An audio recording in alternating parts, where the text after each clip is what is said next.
The first hints of dawn crept over Scottsdale, Arizona, bathing the desert city in a soft, golden glow. In a modest yet bustling studio tucked away in downtown Scottsdale, the John Jay and Rich Show prepared for another morning broadcast. The studio, located on a side street just off Marshall Way, was a blend of modern equipment and local character, a perfect mirror of the city outside. John Jay, with his trademark grin and easy charm, was the first to arrive. He strolled in, coffee in hand, his eyes barely awake, yet already scanning the room for his colleagues.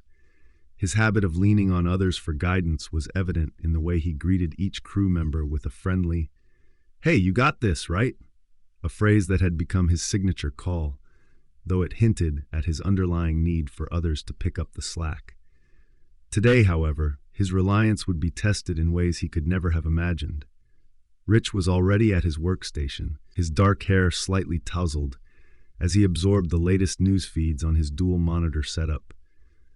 Known as the smartest one in the room, Rich's mind was always several steps ahead. His fingers danced over the keyboard with practiced precision, and his eyes were glued to the intricate data that ran across his screens. He was the analytical brain of the team, and his thoughtful frowns often signaled that something wasn't quite right, even before the day's chaos unfolded. Kyle, the picture of poise and responsibility, arranged notes on the conference table. Her confident aura and clear-headed demeanor provided an anchor for the group. Always impeccably dressed and exuding a natural beauty that was only matched by her dedication, she was known for her ability to manage any situation with grace.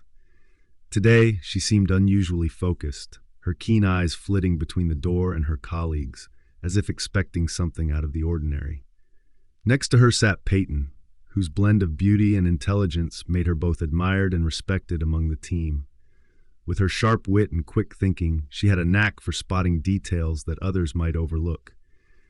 Her calm yet determined expression conveyed that she was ready to face any challenge head-on, a silent promise that she would not be easily daunted by the unfolding events. Behind the scenes, Nick, the producer, adjusted his headset and settled into his chair. Ever the conspiracy theorist, Nick was the wild card of the group. His mind was a labyrinth of theories and speculations, and while many dismissed his ideas as far-fetched, there was an unsettling accuracy to some of his predictions.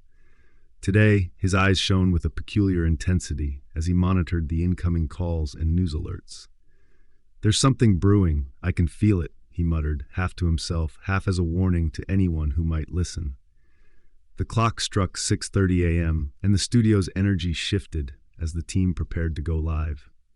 Outside, Scottsdale's streets were already stirring with life.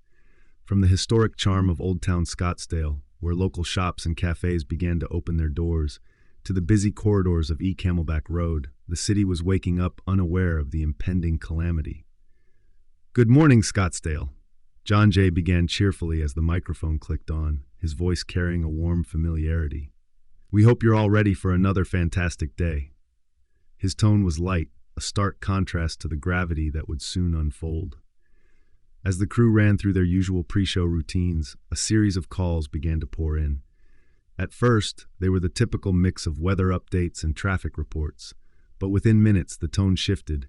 Listeners began reporting strange and unsettling incidents. A distressed voice broke through the usual banter. "Is this the John Jay and Rich show? I need help. There's something wrong on Camelback Road. People are acting different." The voice quavered, laden with fear and confusion. The call was abruptly cut off, leaving an eerie silence in its wake.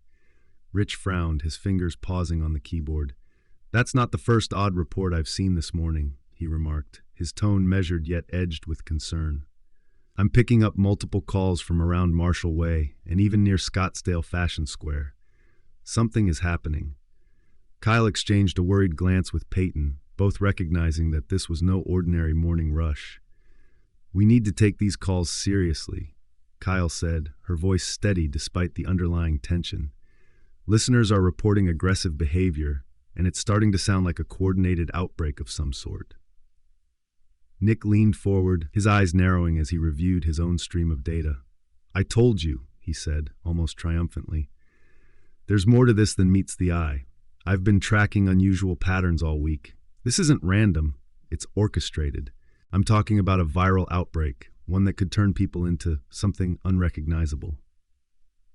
John Jay's smile faltered for a moment as he processed Nick's words. Okay, Nick, let's not jump to conclusions, he said hesitantly, but his voice betrayed a growing uncertainty. Even as he tried to maintain his characteristic optimism, the fear in his eyes was unmistakable. The studio's atmosphere shifted palpably. The jovial banner of pre-show excitement was replaced by a tense, anxious energy. Rich quickly pulled up a live feed of local news, his eyes scanning for any corroboration of the disturbing calls. The screen displayed images of deserted streets and emergency service vehicles swarming near the Scottsdale Museum of Contemporary Art. The image was surreal. A place known for its creative vibrancy now stood eerily silent and abandoned. Listen to this, Rich said, his voice low as he read out a news ticker. Reports of unexplained aggression and violent incidents continue to rise across Scottsdale. Authorities are urging citizens to stay indoors. This is serious, people. Kyle reached for her phone, dialing a contact at the local police department. We need to get a clear picture of what's happening right now, she stated firmly, her usual calm now laced with urgency. I'm on the line. As she spoke with the officer, Peyton reviewed a series of text messages from concerned listeners. There are multiple reports of people attacking each other, and some even mention biting, she said, her voice barely a whisper. The implication was chilling, a behavior reminiscent of something out of a horror movie. John Jay sat back in his chair, absorbing the escalating chaos. He glanced around at his colleagues, each absorbed in their roles, and felt a pang of responsibility. Guys, we need to get a handle on this. Our listeners are depending on us for information. Let's try to piece this together. Nick's fingers drummed on the console as he interjected. I've been saying it for weeks. This outbreak wasn't a random event. There's a conspiracy behind it, something rooted in a secret experiment gone wrong. I've tracked shipments and confidential memos that suggest a biological agent was being tested here in Arizona. It's all coming together now. Despite his offbeat theories, there was a spark of credibility in Nick's eyes that made even the skeptical minds in the room take pause. Rich nodded slowly, acknowledging the possibility. If what Nick is saying is true, then we're looking at a situation that's not just dangerous, it's unprecedented. We need to broadcast the facts as they come in, but we must be careful not to incite panic. The decision was made swiftly. The show would transform from a regular morning broadcast into a real-time emergency update. Listeners would be informed, reassured, and guided to stay safe, even as the situation escalated. John Jay, taking a deep breath, addressed the audience directly. Scottsdale, we're experiencing some unusual events this morning. We urge you to remain calm, follow instructions from local authorities, and stay tuned for more updates. Please, if you're in an area where you feel unsafe, take immediate precautions, he announced, his voice steady yet laced with urgency. Outside the studio, the city was beginning to stir with a mixture of routine activity and underlying alarm. In Old Town Scottsdale, shopkeepers were glancing nervously at their doorways, and pedestrians hurried along with furtive looks. On E. Camelback Road, the usual steady flow of traffic was interrupted by emergency vehicles and the occasional outburst of screams from terrified bystanders. It was as if the city itself was on the brink of a nightmare. As the morning unfolded, the John Jay and Rich show became the epicenter of the unfolding crisis. Call after call painted a picture of a city under siege. One caller described a group of people in a local diner on Marshall Way who had suddenly turned violent, their eyes wild and their actions erratic. Another spoke of an eerie silence in the normally vibrant Scottsdale Fashion Square, punctuated by distant, agonized cries. Amid the chaos, the personalities of the radio team began to reveal themselves in sharper relief. John Jay, who had often relied on his colleagues to steer the ship, now felt the weight of leadership on his shoulders. Each call, each frantic voice on the line, was a reminder that his community was in peril, and that he must step up, even if it meant making decisions without the usual safety net of consensus. Rich, ever the analytical mind, was busy connecting dots. With his sharp intellect, he dissected every report, cross-referencing locations and times. The incidents are clustering around major landmarks, he noted, his voice calm despite the mounting tension. There's something happening near the Scottsdale Museum of Contemporary Art and along N Drinkwater Boulevard. We need to keep an eye on these areas. Kyle and Peyton worked seamlessly together, their responsible and resourceful natures coming to the forefront.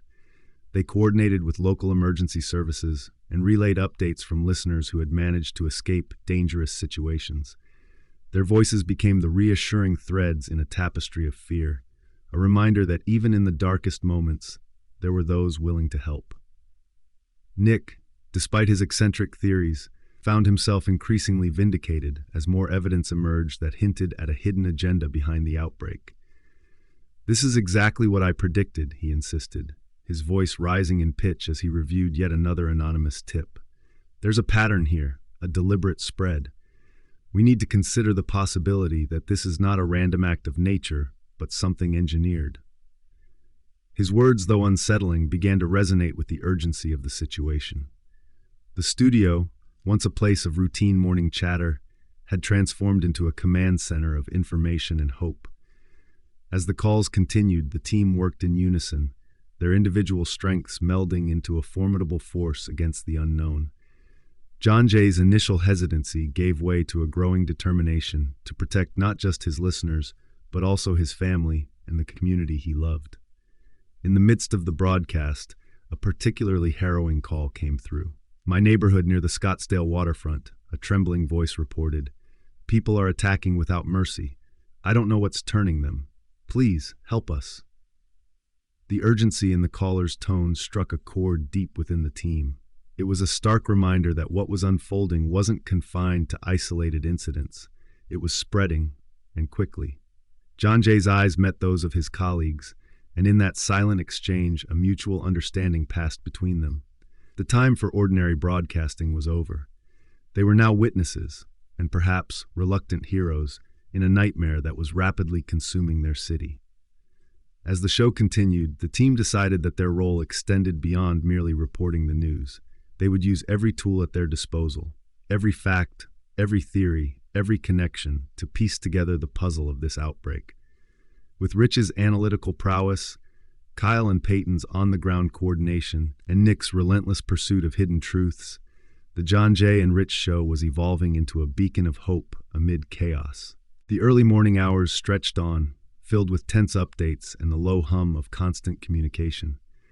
Listeners were urged to stay indoors, to lock their doors, and to await further instructions from local authorities. In Scottsdale, the familiar was giving way to the unthinkable, and as the sun rose higher in the sky, the weight of the situation settled heavily on everyone's shoulders. Outside the studio, the city of Scottsdale was beginning to show signs of a dual reality. On one side, the vibrant, sun-drenched streets of downtown and Old Town still exuded their usual charm, a testament to the city's resilient spirit. On the other, a shadow of terror crept through the alleys and side streets, a silent harbinger of what was to come. John Jay took a moment to step away from the console and look out the window, his gaze lingering on the distant silhouette of Camelback Mountain. "Scottsdale," he murmured under his breath. "We're in for one hell of a day." In that quiet moment, he resolved that despite his usual reliance on others, he would no longer shy away from the responsibility thrust upon him. The safety of his family, his listeners, and his beloved city depended on it. The morning after the broadcast, Scottsdale's early light revealed subtle changes in the city, a quiet unease that had replaced its usual bustle. At the radio station, the team gathered around their usual workstation, yet the air was thick with a tension that none of them had ever experienced before. The events of the previous day had shattered the illusion of normalcy, and every conversation carried an undercurrent of anxiety and determination. John Jay arrived early, his expression more serious than the carefree smile of the day before. Though he had always leaned on his colleagues for support, yesterday's crisis had forced him to confront a side of himself he'd long ignored. He paced slowly in the small break room, mug of now cold coffee in hand, reflecting on his role as the voice of hope for Scottsdale. "I can't keep running from my responsibility," he murmured to himself. The resolve in his voice was quiet but unmistakable, and as he joined his team in the control room, his eyes carried a newfound determination. Rich was already there, meticulously analyzing the latest influx of data. With the calm precision he was known for, he had spent the night cross-referencing reports and mapping the spread of the incidents around the city. The computer screens lit his face with an almost ethereal glow as he compiled trends and statistics. "There's a clear pattern emerging," Rich explained to the group, pointing to a cluster of disturbances on the digital map that spanned areas near the Scottsdale Museum of Contemporary Art and along N. Drinkwater Boulevard. "It seems like the incidents are not isolated. They're following specific routes, almost like the city itself is being cordoned off by an invisible boundary." Kyle, always the reliable rock of the team, listened intently.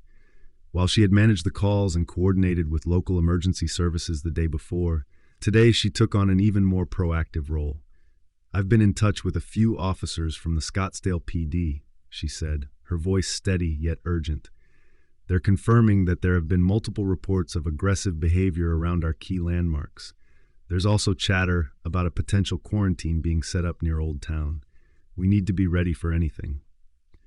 Her eyes met John Jay's, silently conveying that while the situation was dire, their unity would be the beacon to guide them through the chaos. Peyton, whose mind was as sharp as ever, worked side by side with Kyle. Her fingers flew over her smartphone and laptop, sending out messages and gathering eyewitness accounts from every corner of Scottsdale. "I've got a report coming in from a diner on Marshall Way," she announced, her tone brisk and focused. "The caller says a group of patrons suddenly became violent. There were scenes of chaos and confusion." Her voice was laced with determination, a testament to her evolving leadership as she began to see herself not just as a co-host, but as a critical problem solver in a crisis that demanded quick thinking and strategic action. At the heart of the operations sat Nick, the producer whose once dismissed conspiracy theories were now hard to ignore. He had spent the night piecing together fragments of information, his eyes alight with the fervor of a man who had been vindicated by unfolding events. "I was telling you all," Nick interjected, his voice a mix of triumph and urgency. "The spread isn't random. Look at these patterns. There are connections between shipment records, restricted research sites on the outskirts of town, and even reports of unusual activity near the Scottsdale airport. It's as if someone or something orchestrated this outbreak." His words, though still tinged with his signature eccentricity, resonated with the gravity of the situation. The team fell into a momentary silence, absorbing Nick's insights.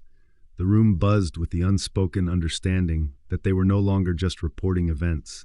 They were living through a conspiracy that might have far-reaching consequences for their city. John Jay, now more resolute than ever, addressed the group. "We're not just a morning crew anymore," he declared, his voice firm. "We're a lifeline for our community. We need to use every resource at our disposal, every shred of evidence, to help people understand what's happening and, if we can, stop it." Outside, the city was a study in contrasts. In Old Town Scottsdale, the historic streets were shadowed by an almost palpable gloom. Local cafes that once buzzed with conversation now sat with half-open doors as if their owners had fled in a rush. At Scottsdale Fashion Square, the normally glittering storefronts were eerily dark, their windows reflecting the uncertainty that had gripped the area. Even the usually busy Camelback Road seemed subdued, its pace slowed by cautious drivers and emergency vehicles that patrolled in a relentless effort to contain the chaos. With the team back in full swing, Rich shared his latest findings. "Based on the data, there's an alarming rise in reported cases near the Scottsdale Museum of Contemporary Art," he said, drawing a circle on his map. "It's almost as if that area has become a magnet for these incidents. I'm concerned that if this pattern continues, we might see it spread to neighboring communities." His analytical tone was punctuated by a rare note of worry, a signal that even the most logical mind can feel the weight of impending disaster. Kyle leaned in, her brow furrowed in concentration. "I've been coordinating with local officials, and there's talk of setting up a temporary command center near the Old Town Transit Mall," she explained. "If the authorities can get a handle on this, it might slow the spread, but we need to get ahead of this before it spirals further out of control."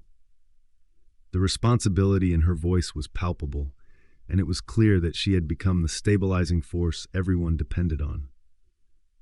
Peyton continued to field incoming reports, her eyes scanning the digital feeds with a focused intensity.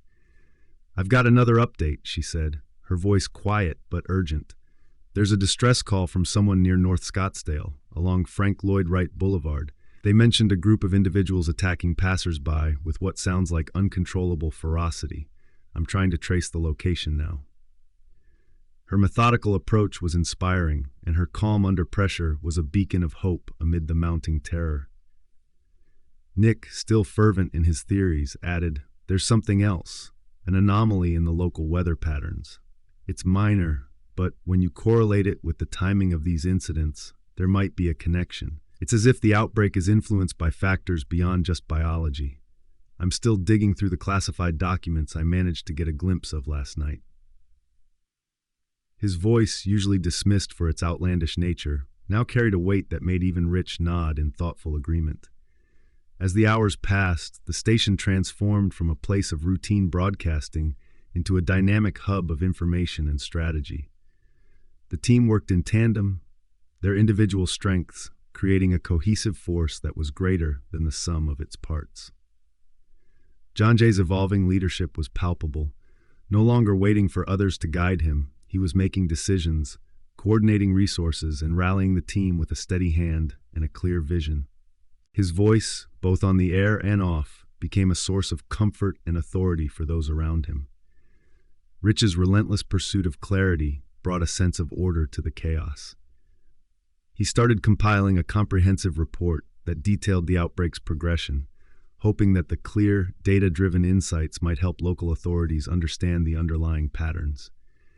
His meticulous nature provided a counterbalance to the unpredictable flow of events, and as he worked, he couldn't help but feel a deepening responsibility, not just as the smartest person in the room, but as someone who now understood that intellect must sometimes give way to courage. Kyle and Peyton, whose bond had already been strong, grew even closer in the crucible of crisis. They moved like a well-oiled machine, coordinating their efforts with a fluidity that came from mutual trust and respect. Their conversations were filled with strategic discussions, but also moments of quiet reassurance, shared glances that said, "We've got this, together." Each message they sent out, each update they coordinated with local officials, was an act of defiance against the chaos threatening their home. In a quiet corner of the station, Nick continued to pore over documents and cross-reference his data with news reports and eyewitness accounts. His theories, once seen as the ramblings of an eccentric mind, were now being validated by the harsh reality around them.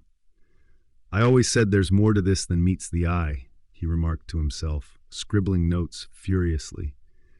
Even as his ideas were being scrutinized, he felt an inner fire, a belief that uncovering the truth was the key to stopping the outbreak before it escalated beyond control. At one point, as the team took a brief respite, John Jay gathered everyone for an impromptu meeting in the cramped studio conference room. "I know we're all exhausted," he began, his tone gentle but resolute, "but we've never been in a situation like this before. I need each of you to trust in your abilities. Rich, your insights are crucial. Kyle, your connections with the authorities keep us safe. Peyton, your updates are the lifeline for our listeners. And Nick, well, your theories might be the very clues we need to understand what's happening." His gaze swept over each face, and in that moment, the room pulsed with a shared commitment, a bond forged in the heat of crisis that transcended individual doubts and fears. The discussion turned to strategy. They planned to dedicate segments of their broadcasts to disseminating verified information, urging residents to take concrete actions like avoiding certain areas and seeking help if they encountered aggressive behavior. John Jay stressed the importance of measured communication. "We need to report the facts, not the fear. People are looking to us for guidance, and we must be the calm in the storm." His words resonated, and for the first time, the team felt as if they were not only surviving the chaos, they were fighting it with purpose. Meanwhile, outside the radio station, the city of Scottsdale continued to grapple with its new reality. Reports of aggressive behavior became more frequent, and the network of affected areas expanded. In neighborhoods near the Scottsdale Public Library and around bustling areas like the Old Town Transit Mall, residents barricaded themselves indoors. Emergency services were stretched thin, and local authorities struggled to keep pace with the rapidly evolving situation. The tangible sense of impending disaster was everywhere, but amid it all, the team's broadcast became a steady, reliable beacon. Throughout the day, moments of unexpected humanity began to shine through the darkness. A call came in from a local teacher, stranded on the outskirts of Scottsdale near Camelback Mountain, who described not only the terror of the outbreak, but also the kindness of a stranger who had helped guide her to safety. Another listener reported that neighbors had come together in a quiet cul-de-sac in North Scottsdale to barricade doors and share food, forging bonds in the face of overwhelming fear. Each of these stories underscored the message that despite the horror around them, the human spirit was not yet broken. By late afternoon, as the broadcast continued and the team sifted through an ever-growing stream of reports, John Jay found himself reflecting on the profound changes that had taken place in just a short span of time. He remembered the days when his role had been defined by a light-hearted banter and casual conversation. Now, every word he spoke carried the weight of responsibility. A responsibility not only to inform, but to inspire hope. His reliance on others was slowly being replaced by a resolute desire to lead, and he knew that the path ahead would require every ounce of courage they could muster. Rich, who had once preferred the comfort of data and analysis over the messiness of human emotion, began to see the value in vulnerability and trust. He realized that behind every statistic was a person, a family, a community, that was depending on him to make sense of the chaos. In that moment, the cold logic of numbers was intertwined with the warm pulse of human connection, forging a bond that transcended mere information. Kyle and Peyton's partnership grew deeper with each challenge they faced. Their conversations, often conducted in quiet corners of the station or during brief moments of downtime, became a lifeline to one another, a reminder that even when the world was unraveling, they had each other to lean on. Their shared determination was a silent vow. No matter how dire the situation, they would be there for their listeners, their families, and for each other. Nick, the once dismissed conspiracy theorist, now found that his unconventional ideas held unexpected weight.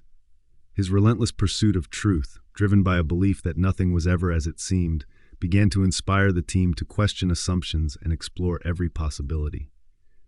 His theories, which had once been dismissed as paranoia, now served as a catalyst for deeper investigation, reminding everyone that in a crisis, the key to survival often lies in daring to look beyond the obvious.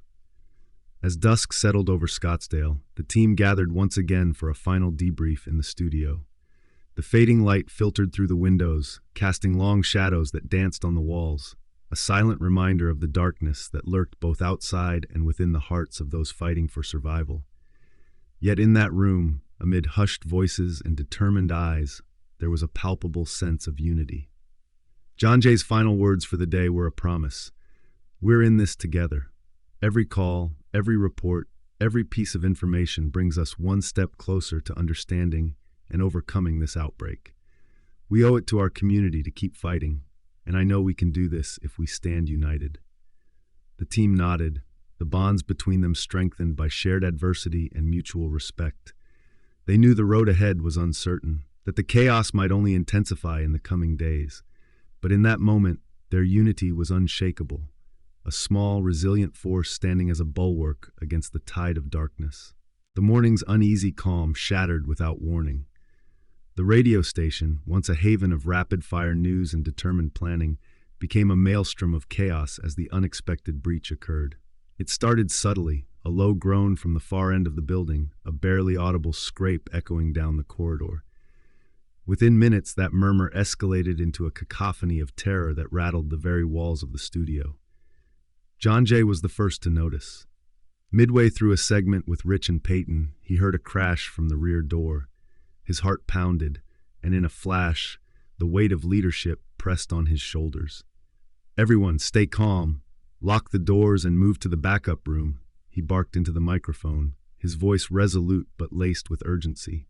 His plea reverberated across the control room, pulling every team member from their workstations. At that exact moment, a heavy thud echoed through the halls, and the unmistakable sound of shuffling footsteps grew louder by the second. Nick, still huddled near his console, jerked upright. "I knew it wasn't just a theory," he muttered, his eyes wide as he scanned the live security feed. The grainy black and white images showed dark figures converging on the rear entrance. Their movements were erratic, almost animalistic, figures that seemed to stagger and lurch forward with a horrifying persistence. Rich was already pulling up additional camera feeds on his monitor. "These aren't ordinary intruders," he announced, his analytical tone faltering for the first time. There's something very off about them." He paused, trying to process what the images showed. Faces twisted into grotesque snarls, eyes glazed over with an insatiable hunger. The undeniable truth was coming to light. The station was under attack by zombies. Kyle and Peyton exchanged a look that was both terrifying and determined. Their bond, already forged in the crucible of previous crises, was now the only thing that could keep them focused amid the pandemonium. "We need to secure every exit now," Kyle shouted, her voice cutting through the rising panic. "Peyton, get the emergency barricade protocol. John Jay, switch to backup communications, and let's alert the team in the safe room." John Jay's voice wavered for a split second, but he recovered quickly. "Understood. Rich, stay with me on the control panel. Nick, your theories aside, help me monitor the feed. We need to know how many of them there are." His call to action ignited the latent strengths in his team, forcing them all to set aside their doubts and focus on survival. Within seconds, the first of the zombies burst through the rear door with a guttural snarl. The creature was a patchwork of decay, ragged clothes, exposed skin, and eyes that glowed with a feral intensity. It lunged at the door, and with a sickening thud smashed through the glass. A second followed, and then a third, until a small horde pressed into the studio. Their movements were erratic, driven by an instinctive need to attack anything that moved. John Jay felt the adrenaline surge as he pulled the emergency lever to seal the rear entrance. The door clanged shut, but not before one of the creatures managed to claw at the frame, leaving deep scratches that dripped with dark, coagulated blood. "We can't keep them out forever," John Jay warned, his voice tight with desperation as he scanned the room for makeshift weapons. Rich was the first to grab a heavy metal rod from a nearby rack. "Stay back," he ordered as he swung the rod, smashing a zombie's head with a resonant crack. The creature crumpled, its decaying body collapsing onto the floor in a heap of twitching limbs. In the midst of the chaos, Kyle and Peyton moved like synchronized warriors, one covering the escape routes, the other coordinating with the remaining staff, and trying to find a secondary safe area. Nick's earlier theories suddenly had a tangible weight in this moment of horror. "I told you, they're not just mindless animals. There's something about their behavior. It's almost as if they're being directed by an unseen force." His voice, normally laced with eccentricity, now held a desperate note of revelation as he continued to monitor the security feeds. "I need to see if there's a pattern in their movements. Every step, every groan, it's all connected." Meanwhile, the frantic energy in the control room intensified as the zombies began to force their way through every vulnerable point. A group of survivors from the station, previously tucked away in a small office near the entrance, pounded on the locked door, pleading for help. Their frantic voices added to the dissonance of terror and chaos. Peyton's phone rang with a shrill alarm, another emergency alert, this time from a nearby branch of the station that had been converted into a storage area. "They've breached that area too," she shouted, her eyes flicking between the screen and the door. "We need to evacuate everyone to the safe room on the second floor now." John Jay's leadership transformed from hesitant to commanding. "Everyone, move. We're heading to the safe room. Stick together, and no one gets left behind." His voice echoed across the station, galvanizing the team and the stranded survivors alike. Rich moved swiftly, holding the metal rod as he and a couple of crew members formed a defensive perimeter along the hallway. "We'll cover the rear exit while John Jay and the rest move upward," he directed, his analytical mind now fully engaged in a battle for survival. "Keep calm and aim for the head." Nick, on the other hand, was multitasking, oscillating between monitoring the feeds and trying to hack into the station's internal security system to lock down additional doors. "I'm trying to override the main security protocol," he explained, fingers flying over his keyboard. "If I can lock all external doors, we might have a fighting chance." Kyle and Peyton led the charge upward, guiding frightened colleagues and survivors through a maze of hallways that now seemed more like a labyrinth of danger.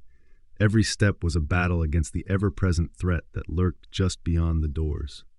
The hum of panicked voices was punctuated by the occasional clash of metal as Rich and others fought off zombies that managed to break through weaker barricades. The tension reached a fever pitch as the team neared the stairwell leading to the second-floor safe room.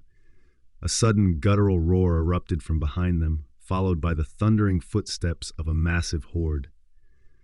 "Hurry this way," Kyle urged, her voice slicing through the roar of impending doom. John Jay wasn't far behind, his earlier resolve now hardened into a fierce determination. "We've come too far to fall now," he declared as he helped a dazed technician limp towards the stairs. Every moment counted, and the sound of snarls and scraping metal grew louder with every heartbeat. Reaching the stairwell, Peyton slammed the door shut behind them, and John Jay quickly locked it. The heavy thud of zombies pounding on the door from the other side sent shivers down everyone's spine. "We need to hold this door until Nick can finish the lockdown," John Jay instructed, as he and Rich prepared to defend their temporary sanctuary. The safe room was a cramped space lined with old broadcast equipment and a scattering of emergency supplies. It wasn't ideal, but it was fortified enough to buy them time. Kyle and Peyton barricaded the door with heavy furniture, while the rest of the team fumbled to secure windows and establish a defensive position. Outside, the relentless pounding of the infected was punctuating every passing second with a grim reminder of the danger waiting to burst through.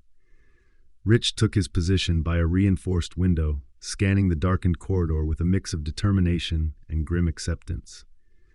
"We're not out of this yet," he said quietly to John Jay. "We need a plan to neutralize them permanently, not just hold out." His mind raced with ideas, every piece of data collected in the previous hours now informing his tactical decisions. Nick, his face lit by the glow of multiple screens, continued his frantic typing. "I'm almost there. I can lock down all access points from here," he called out, eyes darting between streams of code and the live feed from the security cameras. "Just hold on a little longer."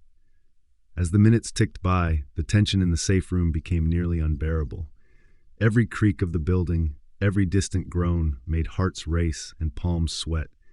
John Jay's voice broke the silence. "Listen up, everyone. We're going to make our stand here until Nick gives us the all-clear. I know it's hard, but we've come together through worse than this."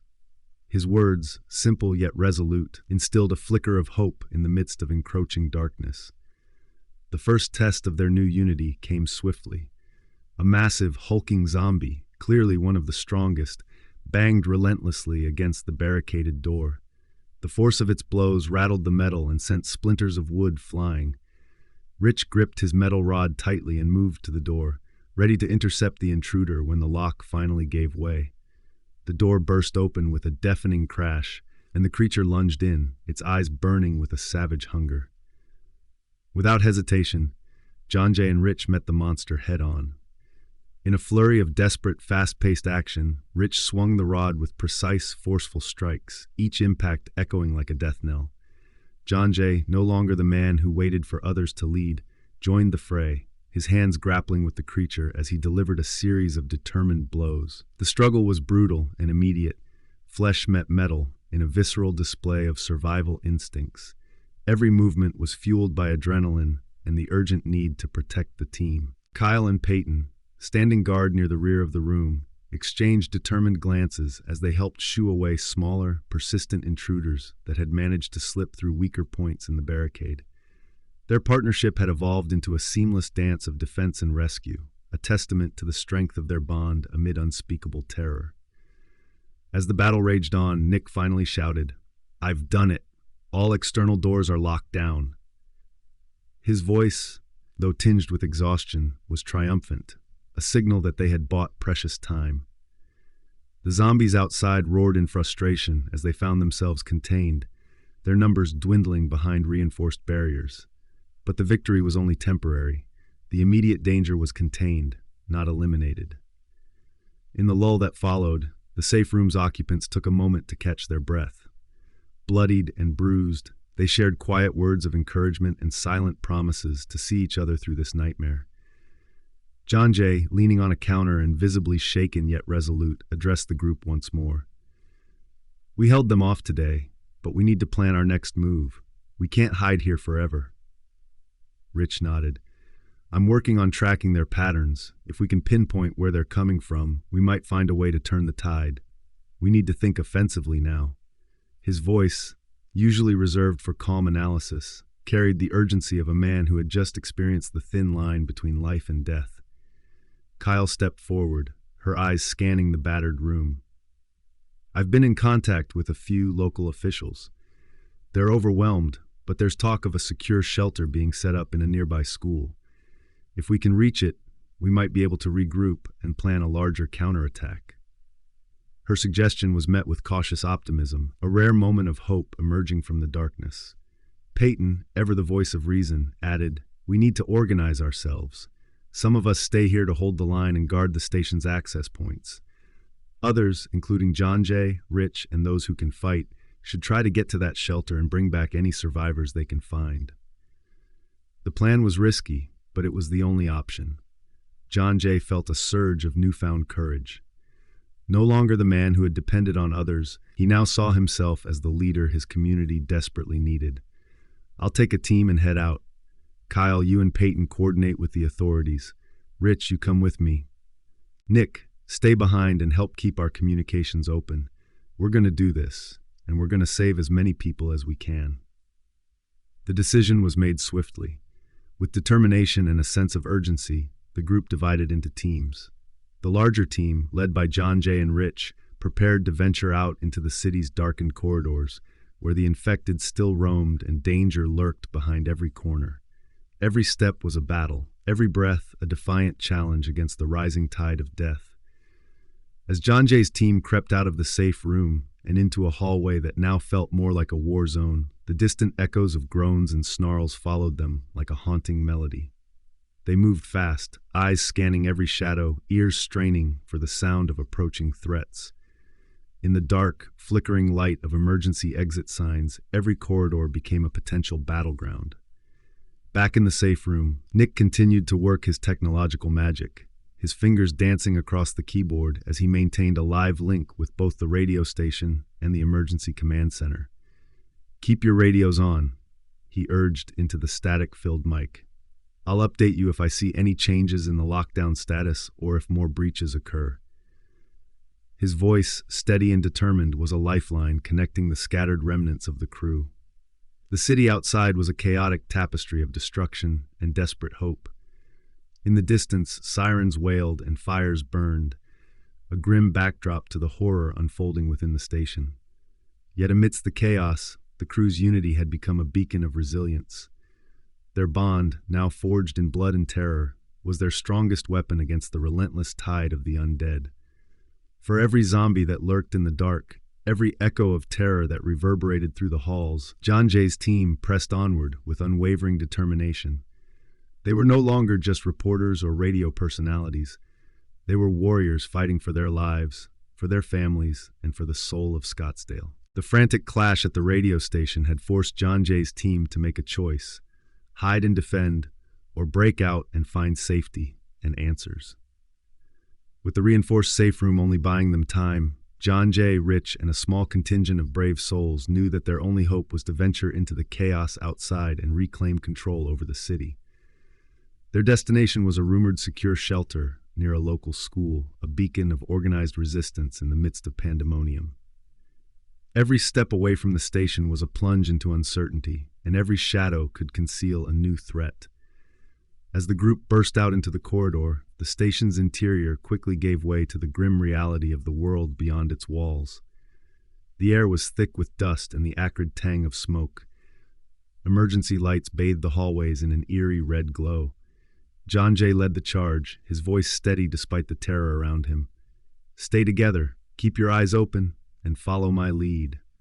We're moving out," he ordered, his earlier hesitance replaced by a determination that resonated with every step.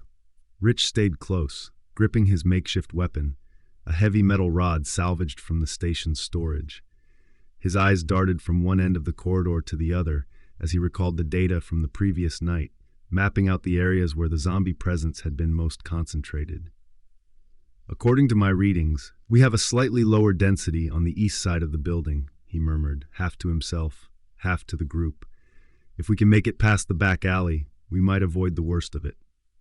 The team moved quickly down the corridor toward an exit that led to a narrow service door.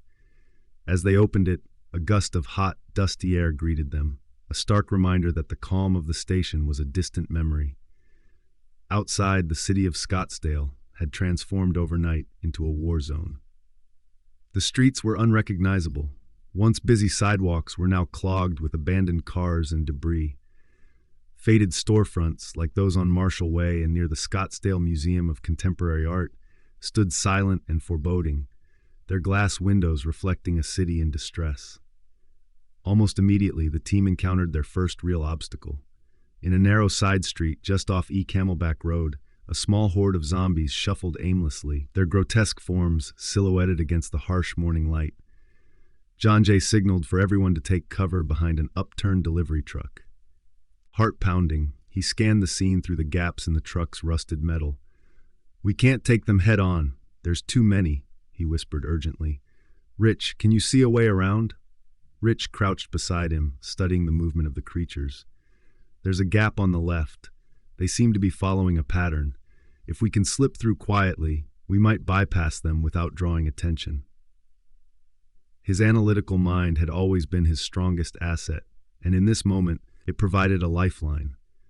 One by one, the team inched through the gap in the horde.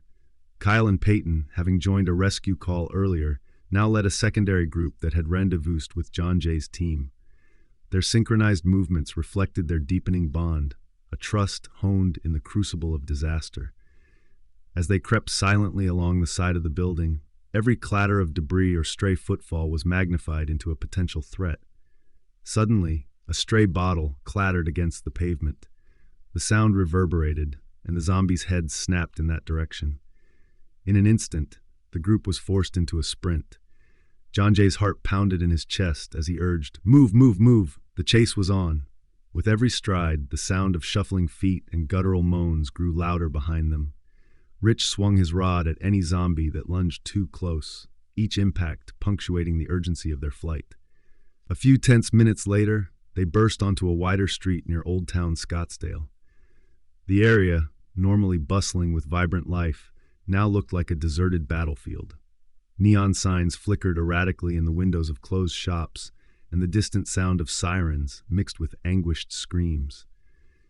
Here in the open, the group had a moment to catch their breath, but there was no time to rest. Kyle quickly pulled out her phone and checked the latest updates. "The secure shelter is about a mile east," she announced. "We need to move quickly, but stay alert. There are reports that the area near the Scottsdale Public Library is overrun. We'll have to avoid that route." Her calm authority provided a beacon of hope amid the disarray. Peyton nodded, her eyes scanning the horizon. "I'm getting constant updates from a few survivors in that direction. They're barricaded behind a school near Frank Lloyd Wright Boulevard." The information galvanized the group. The school represented not only a potential haven, but also a symbol of hope, a reminder that even in the darkest moments, safety might be found if they could just reach it. Navigating the urban labyrinth was a challenge. The team encountered pockets of resistance everywhere. In one narrow street, a group of desperate civilians huddled together, their eyes wide with terror. John Jay stopped and addressed them with a calming, authoritative tone. "We're here to help. Follow us, and we'll take you to a safe place." His words, charged with the promise of protection, broke through their panic. With gentle guidance from Kyle and Peyton, the civilians were ushered into the relative safety of the group. Yet, not every encounter ended so peacefully. As the team turned onto a boulevard near Camelback Mountain, they were ambushed by a fresh swarm of zombies. The creatures emerged from behind parked cars and shattered storefronts, their rotting hands reaching out hungrily. In the chaos, a loud crash echoed as one of the undead knocked over a streetlight. Its dying flicker illuminated a scene of raw terror. Rich reacted instinctively, swinging his rod with a force born of desperation. The impact sent one zombie reeling back, its head lopped off in a swift, brutal motion. "Headshots, everyone!" he bellowed, urging his teammates to aim for the skulls. His voice was a rallying cry, a reminder that in this new reality, survival depended on every member's willingness to fight. John Jay, driven by the weight of leadership, darted forward to cover a group of frightened survivors who had trailed behind. His voice rang out, "Stay close! Don't stop running!" He guided them down an alley, where the dim light and narrow passage offered temporary concealment. Meanwhile, Kyle and Peyton took up positions at the alley's entrance, their eyes scanning every shadow for movement. In the midst of the struggle, Nick's voice crackled over the radio. "All units, this is Nick. I'm monitoring your progress. The lockdown at the station is holding for now, but you need to keep moving east. There's a temporary perimeter forming near the school. Stick to the plan." His technical expertise had become the backbone of their communication, and even as chaos reigned outside, his calm assurances tethered them to a semblance of order. Every step along the broken pavement was a battle against time and terror. The group pressed on, the rhythmic pounding of their footsteps intermingling with the distant roars of the undead. In between bursts of adrenaline-fueled sprinting, there were moments of stark vulnerability, brief pauses where the grim reality of their situation set in. Yet, with every pause came a renewed determination. Each time one of them stumbled, a hand reached out to pull them up, a nod of solidarity reminding everyone that they were not alone. John Jay's mind raced as he led his team through deserted intersections and bombed-out storefronts. His earlier growth from a reliant broadcaster to an emerging leader was undeniable.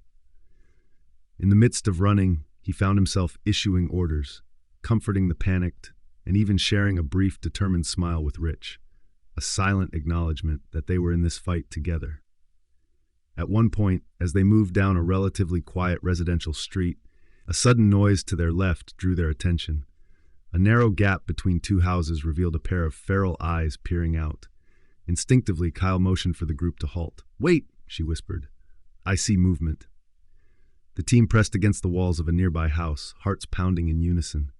The figure emerged slowly, a lone zombie, its gaunt features illuminated by a stray beam of sunlight. For a long, tense moment, time seemed to slow. Then, as if on cue, the creature lurched forward. In a flurry of coordinated action, Rich swung his rod and took a precise shot at the creature's head, ending its advance in a single, efficient strike. The encounter was over almost as quickly as it began, but it left the group acutely aware of how quickly danger could materialize. "That was too close," muttered Peyton, shaking her head as she wiped sweat and dust from her face. "We have to be more cautious." Night began to creep into the edges of the day, and with it, the urban battlefield transformed once more. The twilight offered both concealment and new challenges. Shadows deepened, blending with the dark forms of the undead, and the constant hum of the city's emergency sirens mingled with distant, mournful howls. The group now found themselves at a critical juncture, a sprawling intersection near a shuttered shopping complex that served as a gateway between the downtown chaos and the relatively calmer eastern neighborhoods. John Jay gathered his team for a brief huddle. "We're almost there," he said, his voice firm despite the exhaustion etched on every face. "The secure shelter is just past this intersection. I want everyone alert and ready. We can't afford any mistakes now." His words were laced with the weight of responsibility and the camaraderie that had grown between them. Every member of the team had changed over the past days.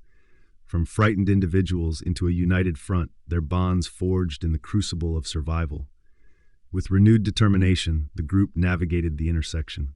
The approach to the shelter was fraught with peril. Zombies patrolled the area in disorganized groups, and the sound of their low, menacing groans echoed through empty streets. As they neared the school building, now serving as a makeshift haven for desperate survivors, the tension in the air became nearly palpable. Kyle and Peyton were the first to reach the school's entrance, where a small contingent of local officials and armed volunteers were setting up barricades. The sight of organized resistance, local police, teachers, and even a few brave community members armed with whatever they could find, brought a surge of relief. John Jay's heart swelled at the sight. Here was evidence that not all hope was lost. "Over here," he called out into the fray.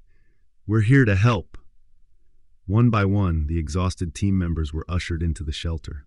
There, in a converted gymnasium with makeshift barricades and supplies scattered along the benches, they were greeted with cautious smiles and nods of gratitude. The transition from the relentless, blood-soaked streets into this temporary sanctuary was bittersweet. Each person carried the scars of the battle, both visible and hidden. Inside, as survivors huddled together and shared whispered accounts of their escape, John Jay, Rich, Kyle, Peyton, and even Nick, whose voice still crackled reassuringly over the radio, took a collective moment to breathe. In the quiet aftermath of the relentless chaos, each knew that their journey was only just beginning. The battle for survival had deepened their resolve, united them against a common enemy, and shown them that in the darkest moments, hope could be found in the solidarity of those willing to fight for tomorrow. As dusk settled completely, and the once chaotic streets lay under the watchful eyes of a determined community, John Jay gathered his team in a quiet corner of the gym. "Today we ventured into the streets together," he said softly. "We faced death, we encountered the unimaginable, and we emerged stronger for it. But there's so much more ahead. We need to stay sharp, stay united, and keep fighting for every soul in this city." The team exchanged tired yet resolute glances, each silently affirming the promise that they would carry on. Outside, the sounds of distant struggles mingled with the hum of emergency vehicles, a constant reminder of the war waging in the heart of Scottsdale.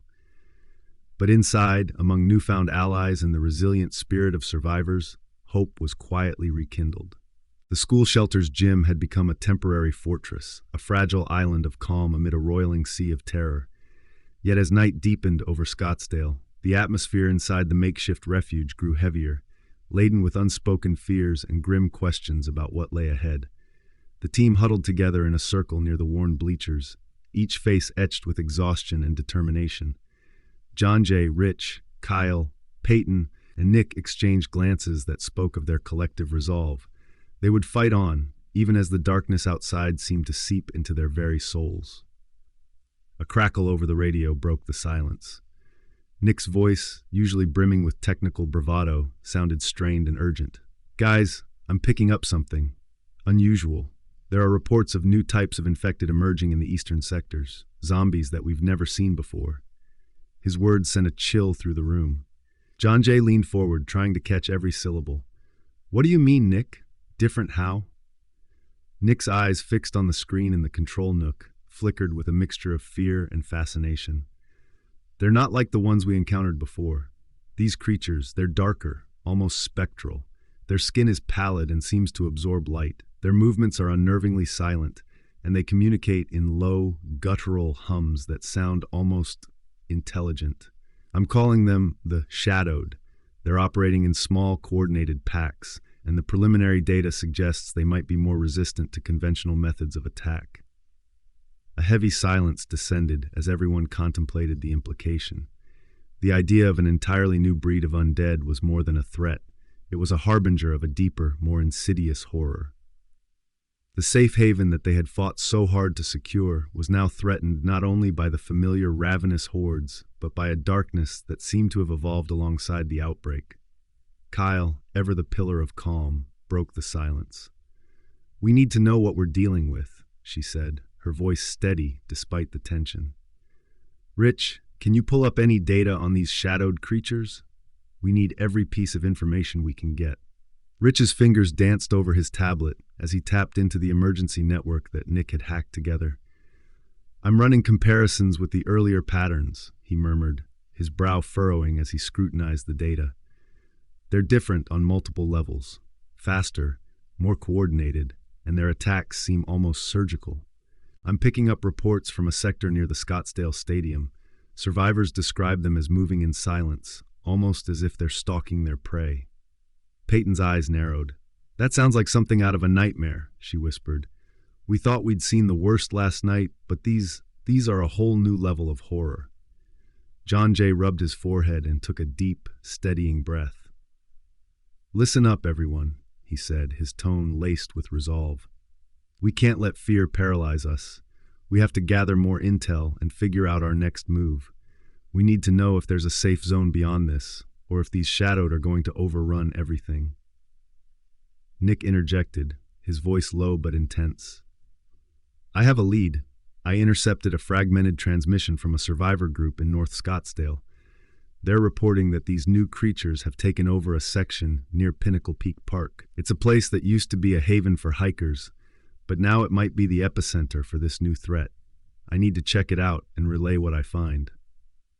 A murmur of agreement and apprehension swept through the group. John Jay looked at his team. Each of them had grown from mere broadcasters into fierce warriors. "I'll take a team with me to investigate," he said decisively. "Rich, you're coming. Kyle and Peyton, stay here and coordinate with the local authorities. Keep the shelter secure. Nick, you're with me. We need to know what we're dealing with out there." With that, the group split into two. The safe room's heavy door clanged shut behind the pair of teams as John Jay's contingent, a lean, determined unit of 4, stepped out into the oppressive darkness. The night was unusually still, as though the city itself was holding its breath. The only sounds were the distant wails of sirens and the occasional moan from the infected lurking in the periphery of dim streetlights. John Jay led his team along a back alley that would eventually take them towards Pinnacle Peak Park. Every step was measured and deliberate. Rich's grip tightened on his metal rod, and Nick clutched his portable scanner, eyes darting back and forth between the shadows. Their path was fraught with danger. Abandoned cars and shattered glass littered the street, remnants of a city that had once thrived. As they neared the outskirts of North Scottsdale, the air grew colder, and a thick mist began to roll in, a harbinger of the unnatural night ahead. The mist swirled around their feet, creeping along the pavement as if alive. "This isn't normal for this time of year," Rich commented, his analytical tone betrayed by a hint of worry. "Something's changing in the environment, and it might be connected to these shadowed zombies." John Jay's eyes narrowed as he scanned the horizon. "Keep your eyes open. We're not just fighting the infected, we're fighting the unknown now." Suddenly, a low, almost inaudible hum vibrated through the air, sending shivers down their spines. The sound was rhythmic, deliberate, a pulsing bass that seemed to come from the very ground beneath them. Nick's scanner beeped erratically, and he stopped in his tracks. "They're close," he said in a hushed tone. "I'm picking up multiple life signs ahead, and they're moving silently." Before the team could react, figures emerged from the mist. They were unlike any zombies the group had encountered before. The creatures were tall and gaunt, their skin ashen and almost translucent in the pale moonlight. Their eyes were deep voids, and they moved with an eerie, predatory grace. The shadowed did not lurch forward with the mindless aggression of their predecessors. Instead, they stalked their prey, moving in calculated, synchronized motions. John Jay's heart pounded as he signaled the team to take cover behind a crumbling wall. "Hold your positions," he ordered quietly. "We need to observe them before we engage." The creatures circled slowly, their low, guttural hums blending with the wind. For a long, tense minute, time seemed to stretch out. Rich's eyes flickered with a mixture of horror and scientific curiosity as he recorded every detail on his phone. "Their coordination is off the charts," he whispered.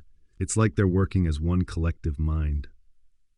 A sudden noise, a discarded bottle clattering against concrete, broke the fragile silence. The shadowed jerked their heads in unison, and in an instant, the coordinated stalking turned into a ferocious attack. The creatures surged forward with silent fury. John Jay didn't hesitate. He barked, "Move out, now!" and the team sprang into action. Rich swung his rod with a precision that belied his terror, striking one of the creatures squarely on its head. The impact was brutal. A sickening crunch echoed as the creature's form crumpled. But the others were relentless. They advanced like specters, their movements fluid and terrifyingly efficient. Nick fired his scanner's warning alarms while muttering, "They're faster than we thought, and their skin is nearly impervious to my conventional attacks." John Jay led the charge, determination carving his features into a mask of fierce resolve. "Hit them hard and fast. Aim for the joints and the head," he commanded as he dodged a lunge from a shadowed that moved with supernatural speed. The team fought in chaotic bursts, swinging, shouting, and retreating only to circle back for another assault. Every moment was a brutal ballet of survival, the group's survival instincts honed to razor-sharp focus. Despite their efforts, the numbers of the shadowed seemed to swell with every passing second. The mist thickened, swallowing up any hope of escape as the creatures pressed in from every side. Rich's arm grew numb from the repeated blows, and Nick's scanner began to overheat under the strain of constant data input. John Jay's mind raced. They had to regroup, to find a way to push back this new terror before it overwhelmed them entirely. "Fall back to the car!" John Jay shouted, spurring his team to a hasty retreat. They dashed through the mist-laden streets, the haunting hum of the shadowed echoing behind them. Bullets from a stray security drone overhead splintered the darkness, adding a chaotic counterpoint to the scene. The group reached a battered sedan parked near a shuttered storefront and piled in, breathless and bloodied. Inside the car, the atmosphere was suffused with grim resolve and palpable fear. Rich slammed the door shut, leaning against it as he tried to catch his breath. We're dealing with something beyond what we imagined," he said in a low voice, his eyes wide with disbelief. Nick, tapping away on his portable device, replied, "I need more time to analyze their biology. There's a pattern here, something that might be our only clue to defeating them." John Jay's gaze hardened as he surveyed his team. "We have two choices," he said, his voice firm. "We either retreat back to the shelter and fortify our position, or we press on to find out where these creatures came from and what's driving their evolution. I believe the answer lies somewhere near Pinnacle Peak Park. This might be the source." The decision was agonizing, but the stakes left little room for hesitation. With grim determination, the team set off again, this time with the battered sedan serving as their mobile refuge. They drove through desolate streets that bore the scars of chaos, abandoned cars, shattered storefronts, and the ever-ominous silhouettes of roaming shadowed in the distance. As they neared the park, the landscape shifted from urban decay to a haunting wilderness. The natural terrain, once a peaceful haven for hikers, was now a dark forest of twisted trees and thick underbrush. An unnatural fog clung to the ground, and the sound of distant, disembodied voices floated on the wind. John Jay slowed the car to a crawl, signaling for the team to remain alert. "We're close," he whispered. "Keep your eyes peeled and your weapons ready." They parked near a narrow trail that wound its way into the heart of Pinnacle Peak Park. The team disembarked cautiously, their movements synchronized from months of working together in crisis. Every crunch of leaves and snap of a twig felt like a death knell in the silence of the eerie forest. The dense canopy above muted the moonlight, plunging the trail into an almost oppressive darkness. Suddenly, a flash of movement in the corner of Rich's eye made him raise his weapon. "I see one," he hissed. The team tensed as a lone shadow emerged from behind a gnarled oak. Its eyes glinted with a predatory intelligence, and its body moved with a fluid, almost graceful menace. John Jay signaled silently, and in a coordinated strike, Rich and Nick moved in tandem. The creature collapsed with a muted thud, a small victory in a war that was far from over. Deeper into the park, the terrain became increasingly treacherous. The fog thickened to an almost tangible shroud, and the low hum that characterized the shadowed grew louder, reverberating through the trees like a sinister heartbeat. Every shadow seemed to shift, every rustle of leaves promising the sudden appearance of another enemy.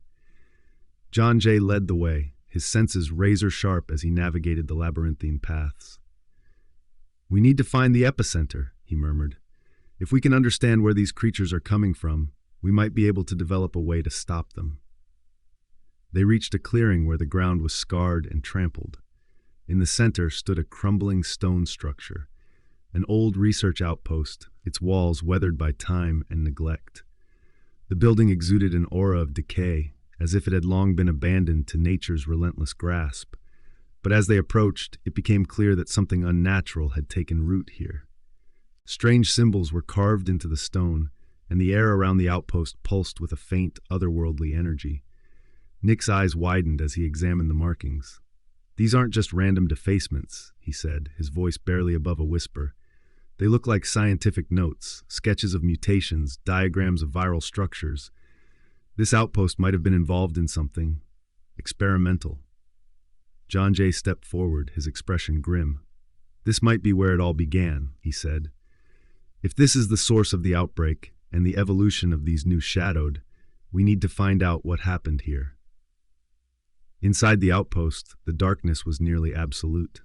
Their flashlights carved narrow beams of light through the oppressive gloom, revealing crumbling walls and dusty equipment scattered haphazardly across the floor. In one corner, Rich discovered a faded whiteboard filled with cryptic equations and chemical formulas, the remnants of desperate research. "This is it," he murmured. "They were trying to develop a biological agent, a virus that could enhance physical capabilities, but something went horribly wrong." The team exchanged uneasy glances. The implications were horrifying. The outbreak wasn't a random mutation, it was the result of a failed experiment, and the shadowed were the unintended consequence of human hubris. Outside, the low hum of the newly evolved zombies filled the air once again, a grim reminder that the danger was far from contained. John Jay took a deep breath, steeling himself. "We need to document everything we can here. This information could be the key to stopping them, or at least understanding how to fight back." With renewed determination, the team split up to scour the outpost for clues. In the midst of their search, a sudden, resonant crash echoed through the chamber as the heavy door behind them burst open. A swarm of shadowed flooded into the room, their pale forms moving with terrifying precision. The creatures descended in a coordinated wave, their guttural hum reaching a fever pitch. The team fought back with everything they had, a desperate flurry of strikes, shouts, and frantic commands. Rich's rod swung in wide arcs, Nick's scanner beeped incessantly, and John Jay barked orders as he helped fend off the relentless onslaught. In the chaos, Kyle and Peyton burst into the room through a side entrance, bringing with them reinforcements from the shelter. The combined force pushed back the attackers, the clamor of combat echoing off the ruined walls. It was a brutal, visceral battle, the team's survival instincts clashing with the dark, evolved threat in a struggle that left no room for hesitation. After what felt like an eternity, the last of the shadowed retreated into the darkness, leaving behind a silence filled only with ragged breaths and the soft drip of condensation from the damaged roof. Bloodied and bruised, the team gathered in the center of the ruined outpost, their faces illuminated by the flickering beams of flashlights. John Jay's voice was steady, though his eyes betrayed the weight of what they had witnessed. "We found the source," he said quietly. "This is where it all began, and now we have the evidence we need. The outbreak, these new creatures, are the result of a failed experiment. We have to share this with the authorities. We have to fight back, not just with brute force, but with knowledge." Rich nodded solemnly. "There's more here than just the experiments. There are hints of deliberate modifications, of experiments that went further than anyone dared to imagine. We need to analyze this data and find a way to counteract it." Kyle and Peyton exchanged a look that combined sorrow with resolve. "We'll coordinate with the survivors at the shelter," Peyton said, her voice firm. "We need to get this information out and start forming a counter-strategy." Nick's fingers hovered over his device as he transmitted the data back to the shelter. "I'm sending everything I've got," he announced. "If we can decipher these notes, we might be able to find a weakness in the virus's design. There's still hope." Outside the crumbling outpost, the night had deepened into an almost impenetrable darkness, punctuated only by the distant, eerie hum of the shadowed. The team, now united by the grim knowledge of what had birthed this nightmare, understood that the fight was far from over. They had witnessed the genesis of the outbreak, a dark chapter in human experimentation that had unleashed an unimaginable horror upon their world. As they emerged from the outpost and began the long, treacherous trek back to the shelter, John Jay's thoughts were heavy. The battle against the undead was now a battle against a monstrous past, a past marked by human error, hubris, and the deadly consequences of playing God. Yet even in that darkness, a spark of hope endured. Their unity, forged in the crucible of terror and tempered by loss, was a weapon far more potent than any biological agent. Back at the shelter, as survivors and volunteers tended to wounds and prepared defenses for the inevitable onslaught, the team shared their newfound knowledge with the local command. The information was grim. The experiments had been designed to push the limits of human evolution, to create a force that could conquer death itself. Instead, it had birthed the Shadowed, a dark mirror of human ambition, a nightmare that now haunted every corner of Scottsdale. John Jay, speaking into a hastily assembled press briefing, addressed the gathered officials and frightened citizens. "We stand at a crossroads," he declared, his voice resolute. "We have uncovered the truth behind this outbreak. It is not merely a natural disaster, but a man-made catastrophe. We must come together, combine our knowledge and our strength, and fight back against the darkness that we have unleashed. We cannot let this be the end."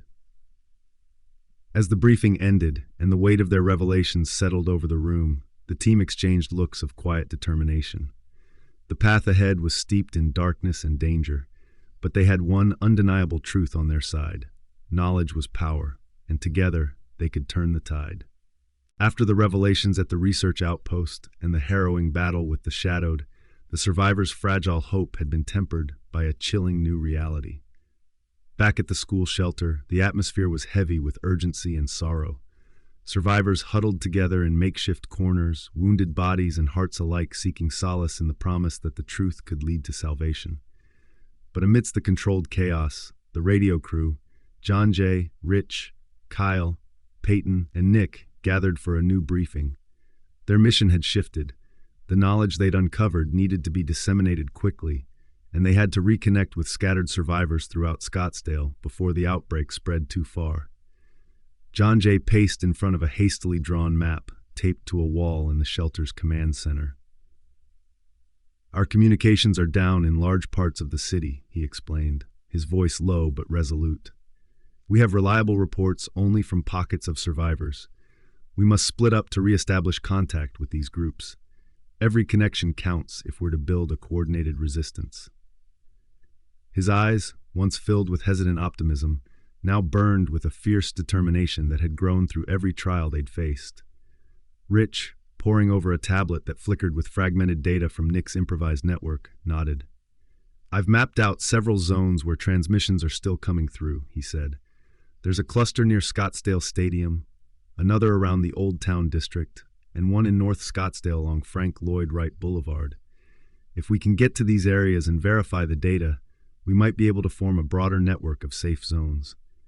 His words were both analytical and desperate. Each connection was a lifeline, and every lost signal meant more isolated souls. Kyle and Peyton exchanged a determined look. Their natural ability to coordinate and care for people had evolved into a silent promise. No one would be left behind. "We'll take the eastern quadrant," Kyle volunteered, her voice steady.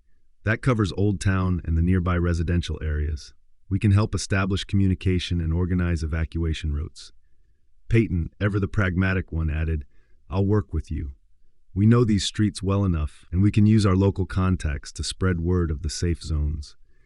Their bond, forged in the fires of the previous battles, now became a crucial pillar for the community's survival. Nick, who had spent countless hours deciphering coded transmissions and scouring abandoned networks for any useful information, interjected from his workstation. "I've managed to salvage a few frequency channels from the remnants of the emergency communication grid, but it's patchy at best, and interference is rampant. I need time to stabilize the system, but the longer we wait, the more isolated survivors become."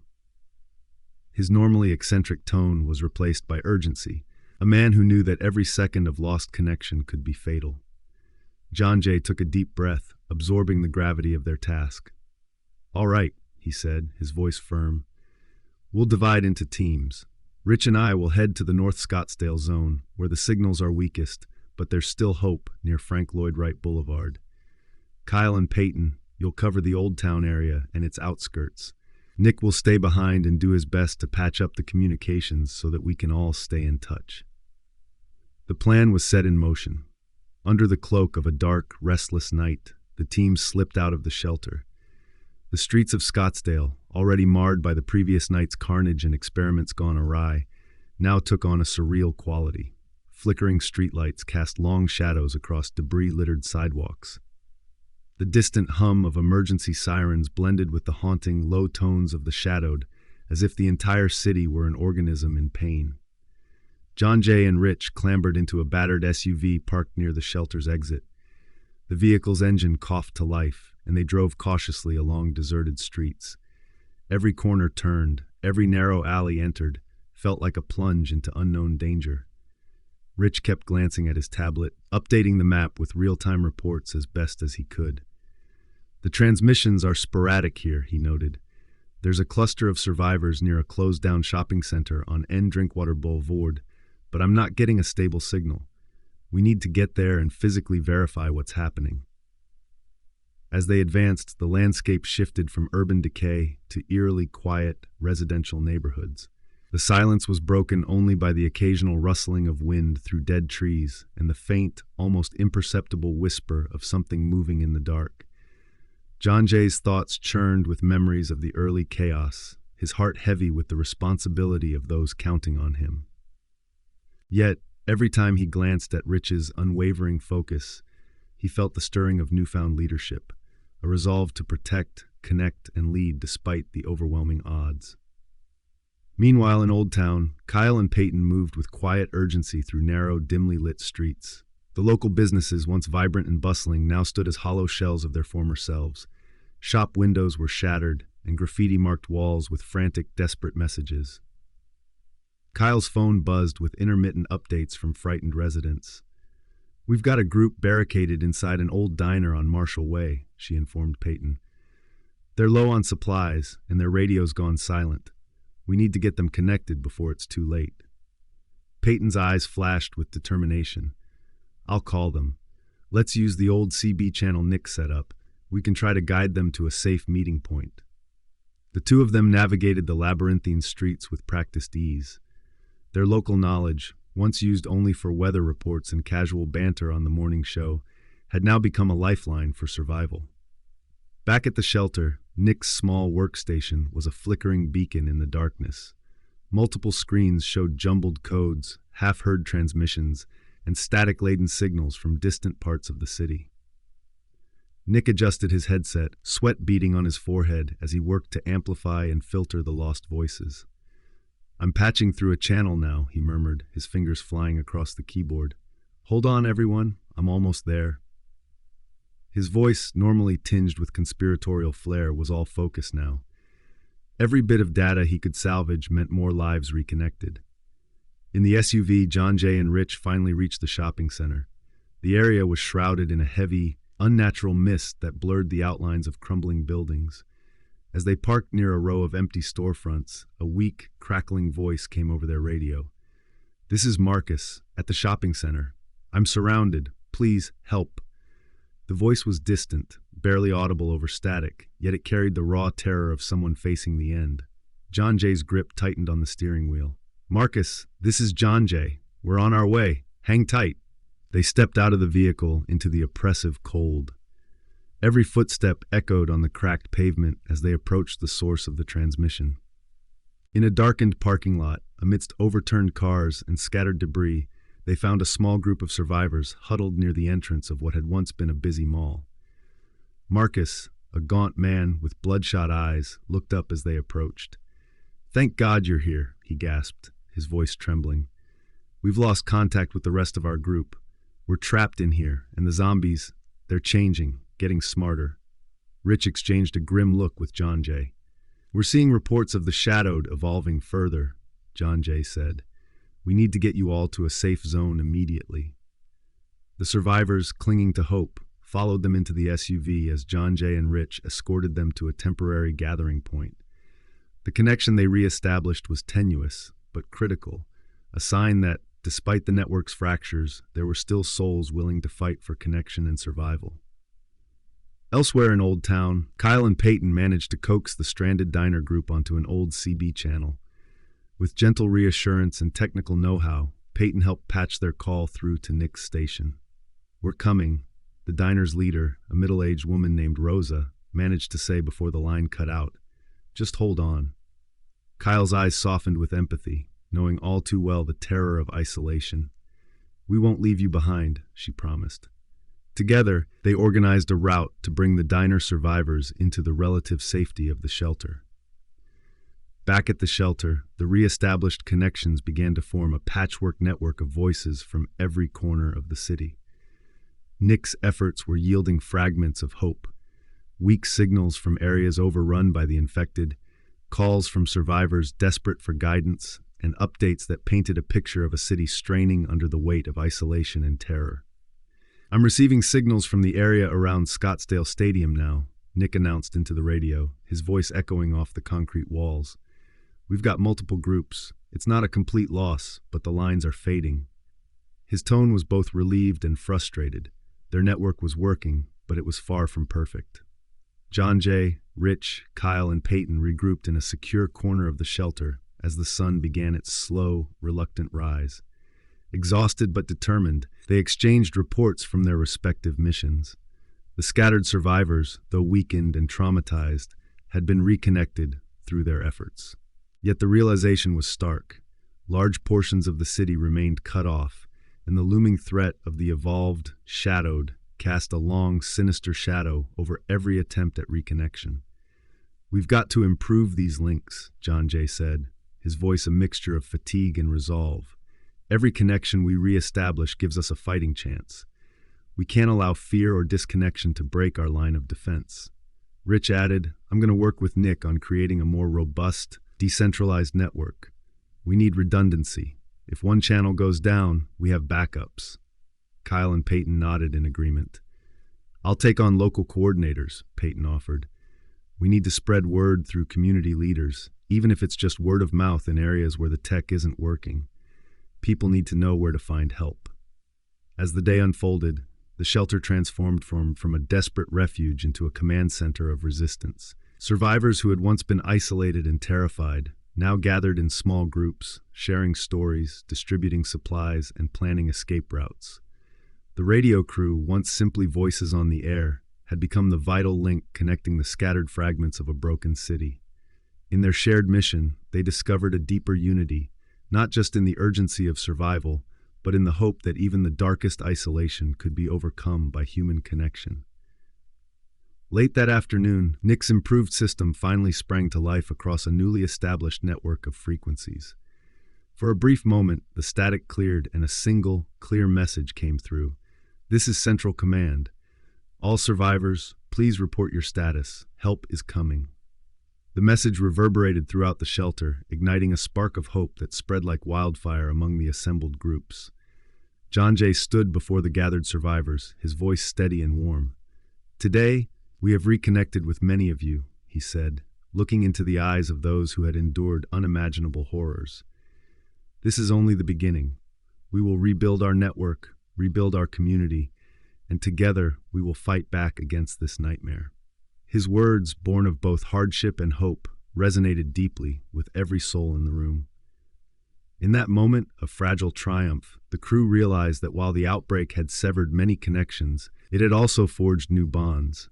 Bonds that would serve as the backbone of a resistance movement capable of reclaiming Scottsdale from the clutches of darkness. The challenges were far from over, and the threat of the shadowed loomed ever present. Yet with each re-established link and every reunited survivor, the light of human solidarity shone just a little brighter against the encroaching gloom. As the sun dipped below the horizon, painting the sky with streaks of fiery orange and purple, John Jay, Rich, Kyle, Peyton, and Nick exchanged determined glances.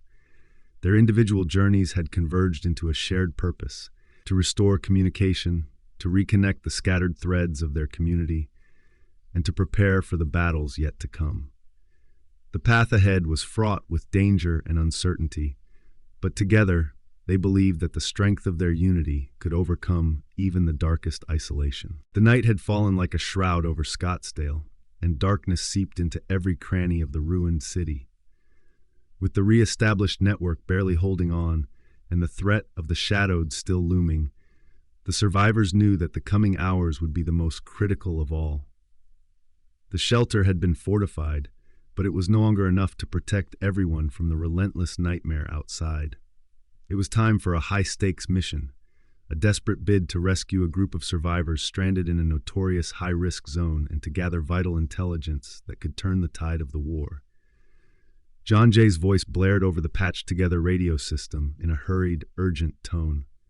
"All units, this is John Jay. We've got confirmed reports of a survivor outpost at the abandoned Scottsdale Hospital on E. McDowell Road. It's overrun by the Shadowed, and there's a group trapped inside. We're moving out now. I need a full team on standby, and I repeat, this is not a drill."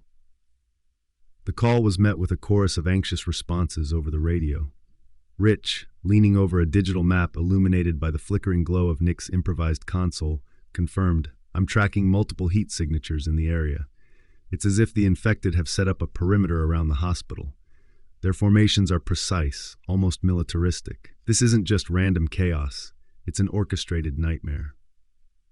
Outside the shelter, the wind howled through broken windows and shattered doors.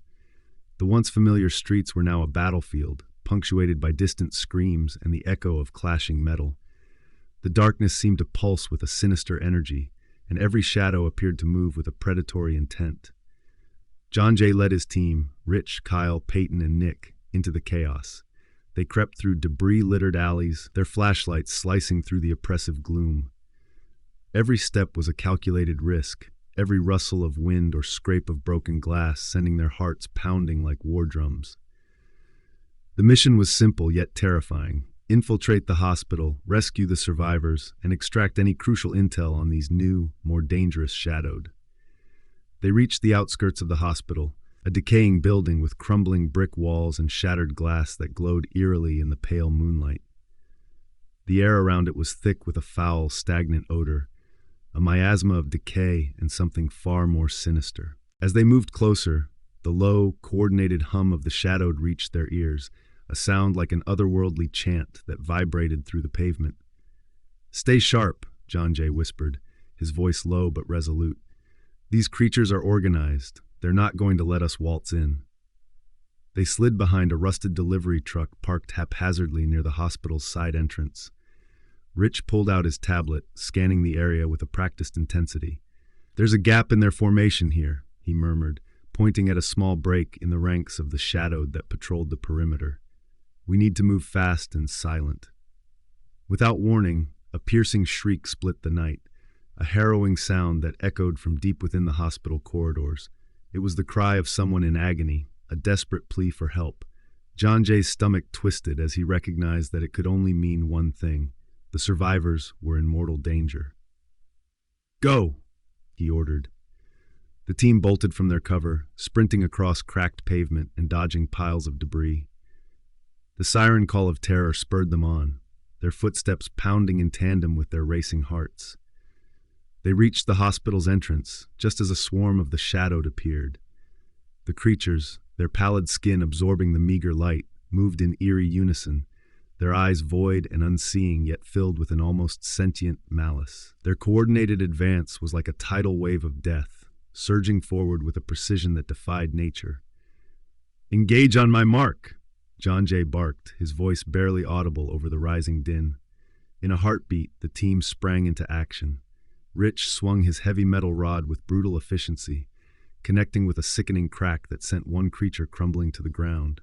Kyle and Peyton, moving like synchronized shadows, unleashed a flurry of calculated strikes against any Shadowed that dared come too close. Nick's fingers flew over his portable device, desperately trying to jam the creature's communications, or at least disrupt their eerie synchronization. The air was filled with the metallic scent of blood, the groans of the wounded, and the frantic shouts of battle. Amid the chaos, the hospital loomed ahead, its once sterile corridors now transformed into a labyrinth of terror.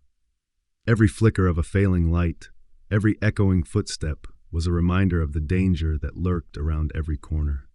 John Jay led his team into the hospital, following the desperate cry that had initiated their rescue.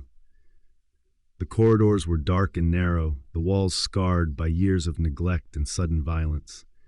Their flashlights revealed scattered remnants of a forgotten era, a wheelchair here, a dusty chart there, and the pervasive feeling that the building itself was haunted by the memories of its past. A sudden movement at the end of the corridor caught their attention. A lone survivor, her face streaked with tears and terror, darted from a side room. "Help me, please," she whimpered, her voice trembling with panic. Without hesitation, John Jay rushed to her side and grabbed her arm. "We're here. Stay with me." Behind them, the relentless hissing of the shadowed grew louder, as if the very walls were closing in on them. But there was no time to linger. The team needed to secure the area. Kyle and Peyton quickly formed a perimeter around the room where the survivor was hiding, barricading the door with a heavy cabinet and overturned chairs. Rich scanned the area, his eyes widening at the sight of more survivors huddled in fear, their faces etched with despair. They were trapped in a makeshift ward that had once been used for emergency care. Now, it was a death trap. Nick's voice crackled over the comms, urgent and frantic. "I'm picking up mass movement outside. There's a surge of activity on the east wing. They're converging. We have to move now." John Jay's heart pounded in his ears as he glanced around the room. "We need to extract these people," he said, his tone resolute. "Rich, cover our exit. Kyle, Peyton, secure the survivors and get ready to move out." The team quickly organized the terrified group, ushering them through a side corridor that led to a service exit. Every second counted as the low, hypnotic hum of the shadowed intensified into a cacophonous roar. Outside, the night had grown even darker, as if swallowing every hint of hope. The team emerged into an open courtyard, where the full horror of the scene unfolded before them. In the center of the courtyard, a grotesque spectacle awaited. A mass of shadowed gathered in a macabre ritual, their movements almost ritualistic, as they circled a burning effigy that flickered with unholy light. The sight was both mesmerizing and soul-crushing, a living nightmare that epitomized the darkness that had overtaken the city. "Move! Move!" John Jay shouted, and the team sprinted towards a battered van parked at the edge of the courtyard. The survivors, following in their wake, struggled to keep pace amid the chaos. Behind them, the chanting hum of the shadowed escalated, sending tremors through the ground. The creatures began to swarm, their numbers overwhelming and their attacks savage and unrelenting. Rich swung his rod in wide arcs, every blow punctuated by the sickening crunch of bone and decay.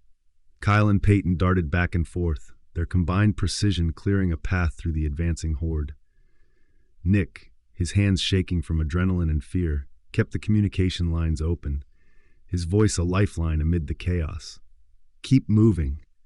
I'm patching a route to the extraction point." The van's engine roared to life as John Jay slammed the door shut and ushered everyone inside. The moment of brief safety was shattered by a deafening screech as a massive shadowed creature, larger and more ferocious than any they had faced before, slammed its claw against the van's side.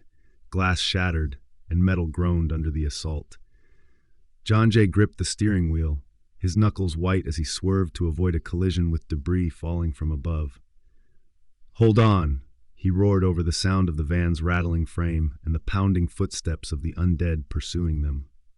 The van lurched forward, barreling down a street that was barely visible through the swirling darkness and thick, acrid smoke.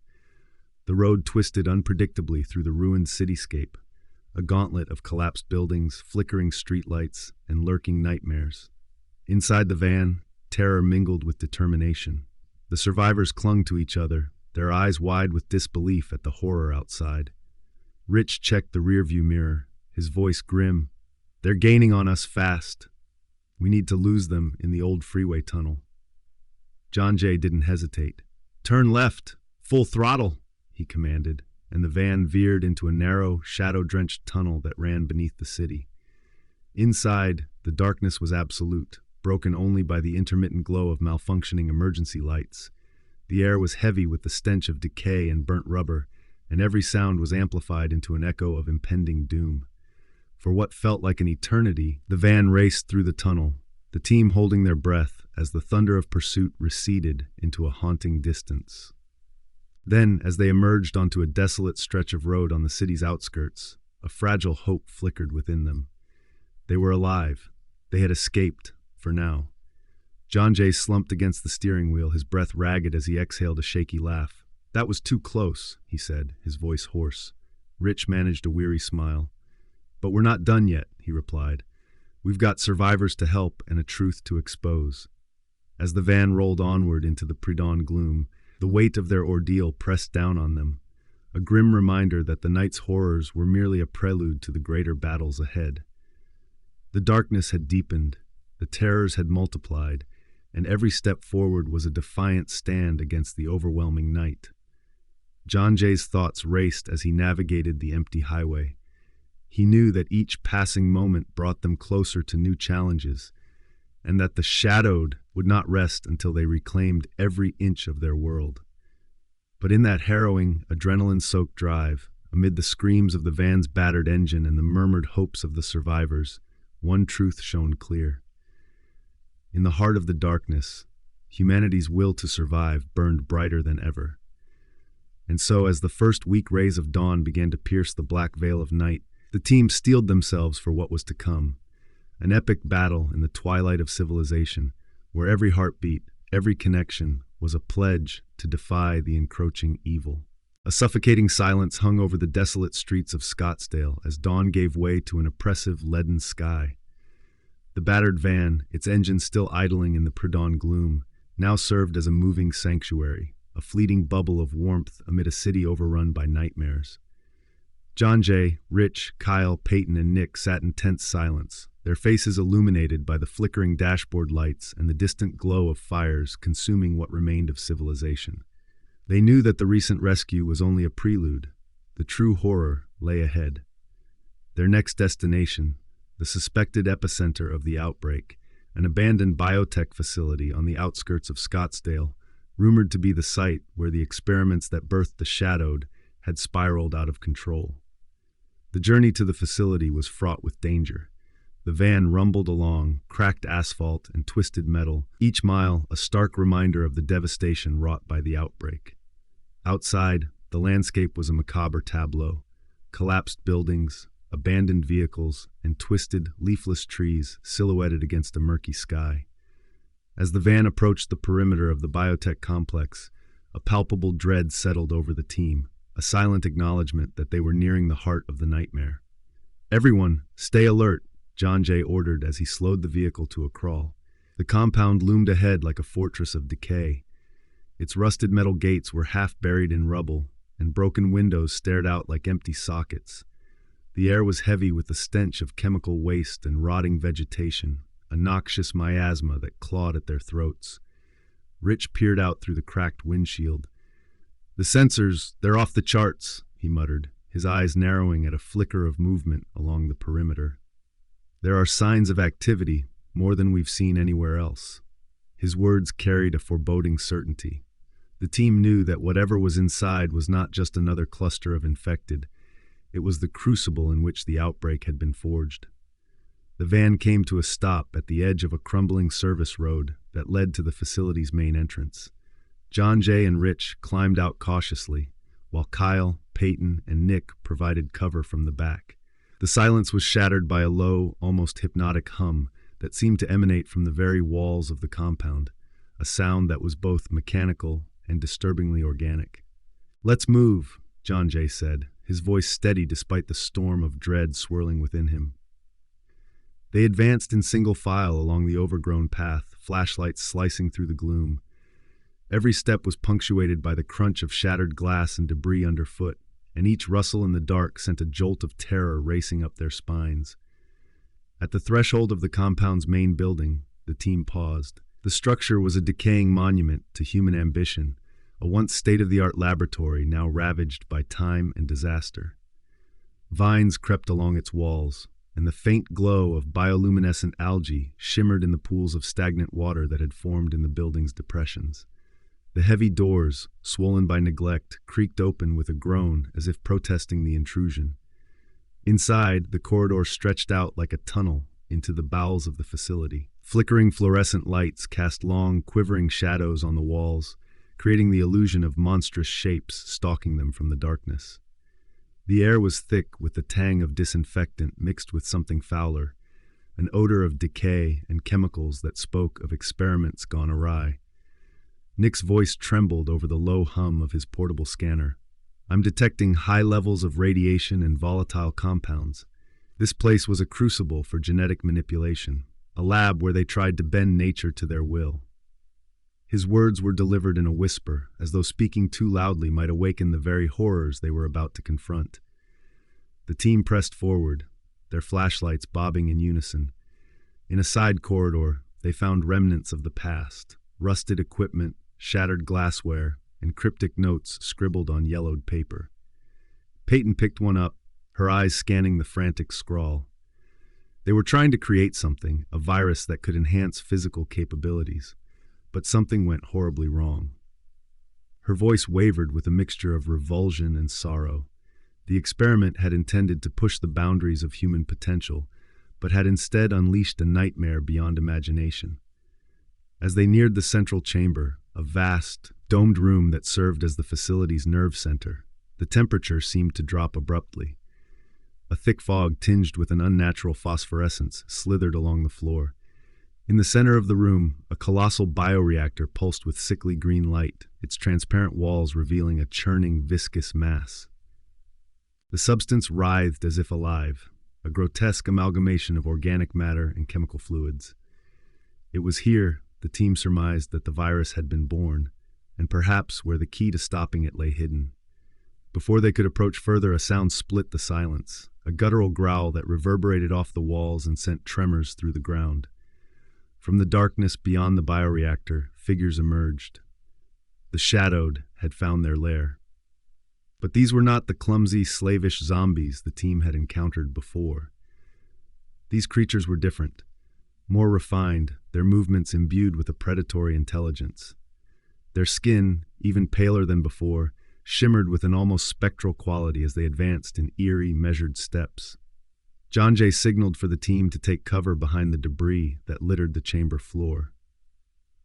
"We have to hold them off until we get what we came for," he commanded in a strained whisper. "Rich, see if you can access any of the data logs in the control room. Kyle and Peyton, secure the perimeter. Nick, I need you to figure out what this bioreactor is really doing." The creatures moved with unnerving precision, their eyes, dark and unblinking, fixed on the intruders as if assessing them with a calculating malice. One of them lunged toward the control panel at the far end of the room, its elongated fingers reaching out with surprising speed. Rich reacted instantly, swinging a heavy piece of broken metal with all his might. The object connected with a sickening thud, sending the creature crashing back into a wall with a splatter of dark ichor. Yet even that seemed to only enrage the creatures further. In the chaos, the team was forced to split up. John Jay and Nick moved toward the bioreactor, their hearts pounding as they prepared to gather any data that might lead to a cure or a countermeasure. Every step felt like a descent into hell. The air pulsed with an otherworldly rhythm, and the hum of the reactor mingled with the distant, coordinated snarls of the shadowed. As they reached the platform before the bioreactor, Nick connected his portable device to one of the exposed terminals. Lines of indecipherable code and experimental logs flickered across the screen. This is it," he muttered, his voice barely audible over the whir of machinery. They were trying to use the virus to create a new form of life, something that could adapt, evolve, and ultimately transcend human limitations. But it backfired. The virus mutated and merged with the subjects, creating these abominations. His hand trembled as he scrolled through data, each revelation more horrifying than the last. Meanwhile, John Jay's eyes scanned the chamber. Every shadow, every movement seemed to pulse with malignant intent. He could feel the weight of every life lost, every hope dashed. "We need to send this data back to Central Command," he said, determination hardening his voice. "If we can prove the origins of this outbreak, maybe we can reverse it. We need to let the world know what happened here." His words were more than a call to action. They were a desperate plea for redemption. Suddenly, the sound of coordinated movement echoed through the chamber. The shadowed were converging on the bioreactor. One by one, they began to encircle the platform, their low, resonant hum rising in a chilling crescendo. In that moment, time slowed. The team knew that if they did not act, the creatures would overwhelm them, and the dark secret of the outbreak would remain hidden forever. "Nick, hurry!" John Jay shouted, his eyes locked on the advancing horde. Nick's fingers flew over the keyboard, desperately working to decrypt and transmit the crucial data. Almost there. Just a few more seconds. His voice was strained with urgency. Behind him, the sound of scraping claws and guttural snarls drew nearer, each beat of the monstrous creature's advance measured like the ticking of a death clock. Kyle and Peyton, who had secured a narrow corridor along the far wall of the chamber, exchanged a look that conveyed both fear and fierce determination. They readied themselves to cover John Jay and Nick if the need arose, their weapons clutched tightly in trembling hands. As the circle of shadowed closed in, the terminal beeped, a confirmation that the data had been successfully transmitted. "It's done," Nick gasped, barely believing the outcome as he disconnected his device. For a brief, heart-stopping moment, the chamber was filled with a deafening silence as the creatures paused, their unblinking eyes fixed on the platform. Then, with a sudden, collective roar that seemed to shatter the very air, the shadowed surged forward. In a desperate, adrenaline-fueled burst, John Jay grabbed a length of heavy pipe from the debris and swung it with all his might, connecting with a creature's skull. The impact sent it sprawling, but the horde was relentless. The team was forced into a frantic scramble, each movement a fight against overwhelming odds. The platform trembled under the onslaught. Nick and John Jay fought side by side, their actions a blur of raw survival instinct. Flashing steel, guttural screams, and the sickening sound of crushing bone filled the chamber. Every strike, every parry, was a desperate bid to hold back the tide of horror as the bioreactor pulsed ominously behind them.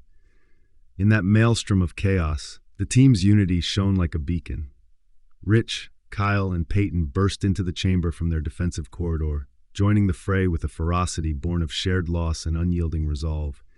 Together they formed a temporary bulwark against the encroaching darkness, each life a testament to the will to fight even when hope seemed all but lost.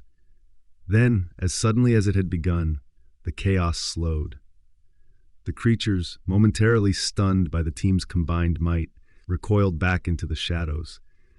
Panting and bloodied, the team gathered around the terminal, their eyes darting between each other in silent acknowledgement of the narrowness of their escape. John Jay exhaled shakily. "We've secured the data," he said, his voice a mix of relief and sorrow. "Now we have to get out of here before they regroup." His eyes flicked toward the darkened corridors behind them, where the relentless hum of the shadowed resumed its mournful cadence. Nick, still clutching his device, nodded. "We have what we need to expose the truth behind this outbreak. But we can't linger. If they find us again, it will be the end." His words echoed with the gravity of their situation, a dire reminder that their victory was temporary and the battle was far from over.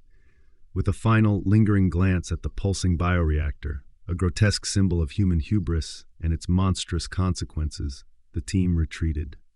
They moved with the quiet urgency of those who had seen too much horror to ever return unchanged.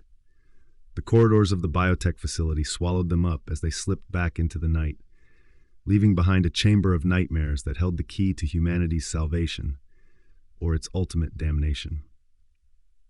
The darkness had deepened into a living nightmare as the survivors and the dedicated radio crew prepared to launch their most daring operation yet. The data they had secured from the biotech facility had provided crucial insights into the origins of the outbreak and therefying evolution of the shadowed. But as the sun remained hidden behind thick, oppressive clouds, a new crisis beckoned, one that would test every ounce of courage the team possessed. Over the past days, scattered pockets of survivors had been identified through Nick's makeshift communications network. Among these were groups marooned in isolated neighborhoods, their voices trembling through static on battered radios. Now, with the fragile network partially restored, it was time to rescue those left behind and bring them into the fold of a burgeoning resistance. But the rescue missions would not be simple extractions. The teams would have to navigate through multiple mini-zombie hordes, each a fierce, unpredictable swarm of undead intent on devouring anything that moved. John Jay, whose transformation from a hesitant broadcaster into a resolute leader had inspired everyone, gathered his team one last time in a secluded corridor of the shelter. "This is it," he said, his voice resonating with determination. "We're splitting into rescue teams. Our primary objective: extract survivors from the neighborhoods around the old industrial district and a collapsing residential block on E. Camelback Road. We know there are groups barricaded there, fighting for their lives, but expect multiple mini-hordes along the way. Stay alert, work together, and above all, do not let fear drive you apart." Rich, adjusting his grip on his heavy metal rod, nodded. "I've mapped the probable paths the hordes are taking from our previous recon data," he explained. "They're moving in clusters. We need to use that to our advantage. Lure them away from the extraction points, or at least keep them contained until we get our people out." Kyle and Peyton were in charge of coordinating with local survivors via cell phones, radios, and even word of mouth. Their intimate knowledge of Scottsdale's streets had been invaluable. "I've got a group reporting that they're trapped in an old warehouse near Marshall Way," Kyle said, her voice calm but urgent. "And another cluster is barricaded inside a townhouse block on N Drinkwater Boulevard. We need to hit both targets simultaneously." Nick, busy reconfiguring a secondary communication system in a corner of the shelter, interjected, "I'm patching in extra channels. We'll get live feeds from both rescue zones. Remember, if one horde breaks out unexpectedly, fall back and regroup. I'll keep our connection alive as long as I can." Without further delay, the teams mobilized. John Jay and Rich led one unit toward the warehouse, while Kyle and Peyton spearheaded the extraction at the townhouse block. The night was thick with fog and the metallic scent of decay as the teams emerged from the relative safety of the shelter into the desolate, war-torn streets of Scottsdale. The warehouse rescue John Jay's unit moved silently along a ruined back alley. Every footstep echoed in the oppressive silence, their flashlights cutting through the darkness like fragile beacons. As they approached the warehouse, a massive, derelict structure with broken windows and rusted doors, an unsettling low growl echoed from the shadows. Before they could react, a mini-horde of zombies burst forth from a collapsed side wall. Dozens of snarling figures, drawn by the sound of their intrusion, surged toward the team in a frenzied swarm. "Engage formation!" John Jay commanded, as Rich swung his rod with a swift, calculated arc. The team quickly arranged themselves in a defensive circle, using abandoned crates and rubble as cover. The horde pressed in from the left and right in relentless waves. With each clash, the team fought for every inch, swinging, stabbing, and dodging as grotesque faces lunged from the darkness. Rich's voice cut through the chaos. "Aim for the head! Don't let them close in!" He moved like a force of nature, his strikes precise and brutal. Every blow sent a zombie reeling, its body collapsing into a pile of disjointed limbs. But as quickly as one wave was repelled, another emerged from a side passage near the building's broken foundation. John Jay took a moment to assess the situation. "We can't hold them forever," he shouted over the din. "We need to create an exit. Get ready to cover our retreat." With a surge of coordinated might, the team formed a barrier, and one of their members, an agile survivor named Marcus, dashed toward a side door that led into the warehouse interior. The team staggered their attacks to create a temporary gap, forcing the horde to split its focus. Marcus's sprint and the ensuing distraction allowed John Jay and Rich to lead the rest of the group inside, narrowly escaping the relentless clutches of the swarm. Inside the warehouse's dim interior, the rescued survivors, faces etched with relief and terror, awaited behind hastily constructed barricades. John Jay's unit quickly sealed the door with a heavy metal panel, and Rich checked for any remaining threats at the entrance. The adrenaline was still high, and every breath was a reminder of the peril they'd just escaped. "Get everyone inside, and stay quiet," John Jay ordered as he helped an elderly man and a trembling mother with her child into a corner. "We're not safe yet, but we've bought some time."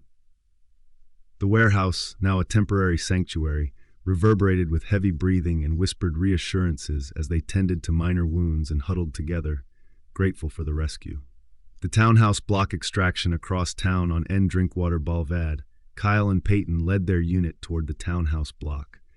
Here the situation was equally dire. A different mini-horde had ambushed the area just moments before. The survivors inside had fortified the entrance with broken furniture and scrap metal, but the barricade was crumbling under the weight of relentless undead assaults. Peyton's voice was a calm counterpoint to the chaos outside. "We need to reinforce that door. I'm taking cover behind the cars. Kyle, cover me!" The two moved like dancers in a deadly waltz, each step synchronized with the other as they dodged grasping, snapping hands from the advancing horde. The street was alive with terror. Groups of zombies, smaller yet no less deadly, poured out of alleyways and burst from behind parked vehicles. Their eyes, empty and insatiable, were fixated on the glimmer of hope represented by the survivors inside. Kyle, wielding a length of rebar, fought off two approaching zombies with brutal efficiency. "Keep your focus," she shouted to the survivors who had gathered by the barricade. "We're here to help. You're not alone." Inside the townhouse, the terrified survivors clung to each other, their eyes wide with disbelief as they listened to the pounding outside. With a burst of determination, Peyton managed to force the barricade open just enough for a group of survivors to slip out. They darted into the relative safety of the rescue unit, where Kyle immediately took charge of escorting them away from the building. But the horde was not finished. As the rescue team and survivors began to move down the street, a secondary wave of zombies emerged from a side street, a smaller mini-horde that had been lying in wait. The new attackers surged forward, their bodies moving with an almost inhuman coordination, their groans blending into a single discordant chorus of death. Kyle's eyes narrowed, and she signaled for the team to split.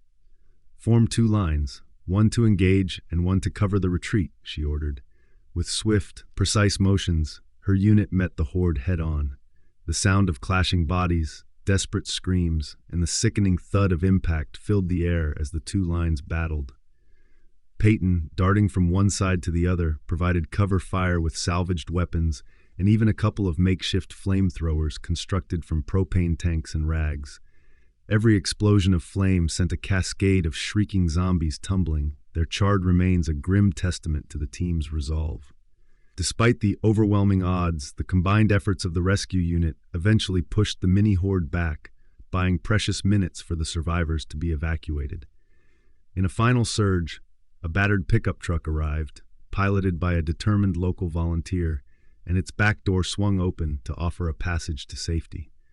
One by one, Kyle and Peyton ushered the exhausted survivors into the truck, the roar of its engine promising a temporary escape from the encroaching horror. The reunion and hope renewed. As night gave way to the pale light of early dawn, the two rescue units reconvened at a predetermined extraction point near a partially intact community center on E. McDowell Road. The atmosphere was a blend of exhaustion, relief, and sorrow. Survivors, some with faces lined with fresh wounds, and others bearing the haunting marks of near death, gathered in a shaky circle around the radio equipment that had become their lifeline. John Jay, standing at the forefront with Rich by his side, addressed the assembled crowd. "We've brought you all here because you are not alone," he said, his voice resonating with the raw emotion of the night's events.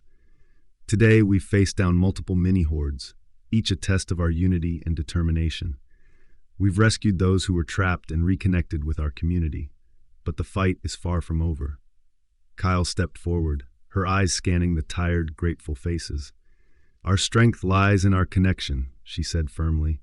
"We will rebuild our network, and we will fight back against the darkness that has consumed our city." Peyton, still catching her breath, added, "Every rescue, every life saved, is a spark of hope. Together, we can reignite that hope and reclaim our home." Nick's voice, carried over the newly stabilized communication network, chimed in. "I've got updates from across the city. More survivors are reaching out. Every connection we reestablish makes us stronger. We've taken a huge step tonight." As the sun rose higher, casting long, golden beams over the scarred cityscape, the survivors embraced one another in tearful reunions. The radio crew, transformed from mere broadcasters into warriors of hope, had not only saved lives but had begun stitching together the fractured remnants of a once proud community. In that early morning light, the scars of the night were visible, but so too was the indomitable spirit of humanity. With every rescued survivor, every mini-horde repelled, and every connection re-established, the battle for Scottsdale had taken on new meaning, a testament to the enduring power of unity in the face of unspeakable horror. John Jay looked over the assembled crowd, determination burning in his eyes. "Today we have reunited our community," he declared. "Now we rebuild, together." The morning broke with a blood-red sky that cast an eerie glow over a city on the brink. At the community center on E. McDowell Road, The survivors and the radio crew, John Jay, Rich, Kyle, Peyton, and Nick, stood shoulder to shoulder, their faces etched with exhaustion and determination. In the fragile light of dawn, they knew that the final battle was imminent. Across the city, reports crackled in over the newly fortified communication network. A massive horde of hundreds of zombies, a tidal wave of the undead, was converging on the community center. It was as if the outbreak had reached its crescendo, a cataclysmic moment that would decide the fate of Scottsdale. John Jay's eyes burned with resolve as he addressed the assembled survivors. "This is our moment," he declared, his voice steady despite the thunder of fear pounding in every heart. "We have fought through the darkness, rescued our people, and rebuilt our connections. Now we must stand together and push back this final tide. Our city, our families, our future, everything depends on us." Rich adjusted his grip on a heavy metal rod, the tool that had become an extension of his own will. "I've been monitoring the horde's movement," he said, his analytical tone laced with urgency. "They're swarming from the north and east, an unending mass of undead moving as one. Our defenses are our only hope, but we can't just hold them back. We need to take the fight to them." Kyle and Peyton exchanged a determined glance. They had organized evacuation routes, fortified barricades, and trained local volunteers, turning the community center into a fortress of hope amid the chaos. "We have every right to be afraid," Kyle said, her voice firm yet compassionate, "but fear won't win this battle. We have the strength of unity on our side." Nick, fingers dancing over his portable console, added, "I'm transmitting continuous updates and coordinating with every last cell of our network.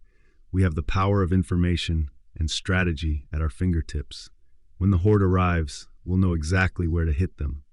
As if on cue, a distant, thunderous roar rose from the horizon, a sound that grew louder with each passing second. The ground trembled beneath their feet, and a dark, writhing mass could be seen in the distance, surging steadily toward the community center. Hundreds upon hundreds of zombies, their features twisted in grotesque unity, moved with a relentless, inexorable force. The defenders took their positions. John Jay led the charge from the front line, rallying every soul with his impassioned speech. "Remember," he shouted, "we fight not only for our lives, but for every life lost to this nightmare. We are the light in the darkness, and we will not let it be snuffed out." At that moment, the first wave crashed against the center's barricades. The impact was deafening, a wall of death that pounded against reinforced metal and battered concrete. Screams, the clash of improvised weapons, and the sickening thud of rotting bodies filled the air. Amid the chaos, the radio crew fought as one. Rich charged forward with ferocious precision, his rod swinging in lethal arcs. Every strike was calculated, every blow a defiant rejection of the plague that sought to consume them. Nearby, Kyle and Peyton wove through the fray like lightning, their coordinated efforts repelling wave after wave of attackers. In the midst of the carnage, Nick maintained a steely focus on his console, his voice a calm beacon over the crackling static. "All units, hold your positions. Focus fire on the largest clusters. We can break their formation. Steady and sure." John Jay, ever the heart of the resistance, led a countercharge. With a battle cry that echoed through the ruined courtyard, he rallied the survivors, urging them to fight not with blind desperation, but with calculated courage. "Every one of you has a role in this fight," he roared. "Defend the walls, protect your neighbors, and let them know that we are still alive." The horde pressed forward in overwhelming numbers, but the defenders were prepared. Overhead, Nick had rigged makeshift explosive devices along the perimeter, salvaged from abandoned vehicles and repurposed into deadly traps. With precise timing, bursts of fire and shrapnel erupted from key choke points, scattering segments of the horde and buying precious moments for the defenders to regroup. Yet, the tide was relentless. As the first surge was repelled, a new wave of undead crashed against the barricades, a horde so immense that it seemed the very night had spawned it. The combined force of hundreds of rotting bodies converged in a maelstrom of decay and unyielding malice. The defenders fought with every fiber of their being, but the enemy's numbers were staggering. In the chaos, John Jay found himself shoulder to shoulder with a familiar face, a survivor he had rescued during the previous missions, now transformed by the ferocity of battle. Their eyes met, and in that silent exchange, a surge of hope and determination passed between them. John Jay rallied his comrades. "We will hold this line. We will not let fear win. Together, we are invincible." The battle reached a fever pitch. Rich's strikes echoed like hammer blows, each swing of his rod clearing a path through the enemy. Kyle and Peyton, agile and resolute, moved as one to flank any group that threatened the center's safety. Nick's steady commands over the radio provided the strategic edge, directing every available resource to the most critical points of attack. As the horde pressed deeper into the defenses, a massive, thunderous explosion rocked the front line. Nick had coordinated a final, desperate measure, a last stand that would either break the enemy or seal their fate. Over the speakers, his voice boomed. "This is it. All units, initiate Operation Dawn, now." At his command, every improvised explosive along the perimeter ignited in rapid succession. The resulting barrage was cataclysmic, a wave of fire and shrapnel that erupted across the battlefield, engulfing scores of zombies in a blazing inferno. The enemy's momentum faltered, their ranks splintering under the onslaught of coordinated explosions. In that pivotal moment, the defenders surged forward with renewed vigor. John Jay led a final push, his voice a rallying cry that cut through the din of battle. For Scottsdale, for our future. With every ounce of strength, he and his team drove the enemy back, reclaiming ground inch by inch. As the chaos subsided, a grim silence fell over the field. The horde had been shattered into disorganized clusters, many of its members lying motionless amid the smoldering wreckage. The survivors, bloodied and exhausted, gathered together, their eyes filled with both sorrow for the fallen and fierce pride in their victory. John Jay stood amidst the ruins, surveying the carnage with a heavy heart. "We did it," he whispered, more to himself than to the others. But at what cost? His voice was laden with the weight of every sacrifice made in the name of hope. Rich approached him, placing a reassuring hand on his shoulder. "We held the line. We saved lives today, John Jay. This is our beginning, not the end." Kyle and Peyton joined them, their expressions a mixture of relief and determination. Even Nick, emerging from his console with soot-streaked face and trembling hands, managed a weary smile. "The network is stable now," he said. "I've patched through messages from every corner of the city. People are coming together. We've turned the tide." As the sun broke fully over the horizon, its first light dispelling the lingering darkness, the survivors began to regroup. Amid the ruins, a new sense of purpose took root, a promise that despite the horrors endured, life would continue, and hope would be rebuilt from the ashes of despair. John Jay gathered his team for one final meeting. "Today, we proved that we are not victims. We are fighters, survivors, and the heartbeat of a city that will rise again." His voice resonated with quiet authority and heartfelt conviction. "We've lost so much, but we have gained something even more valuable, the strength of our unity and the unbreakable will to carry on." In the days that followed, as injured survivors were cared for and the community center became the nucleus of a revitalized resistance, the story of that final, epic battle spread like wildfire. The heroes of Scottsdale, the radio crew and the brave souls who stood with them, became symbols of defiance against the darkness. They rebuilt not only their city, but also the network of connections that would ensure that the nightmare would never again find fertile ground. Though scars remained and memories of that night would haunt them forever, John Jay, Rich, Kyle, Peyton, and Nick had earned an ending they deserved, a testament to the enduring power of hope, unity, and the relentless human spirit. In the heart of devastation, they had forged a new dawn, a promise that even in the face of overwhelming horror, the light of humanity would forever shine.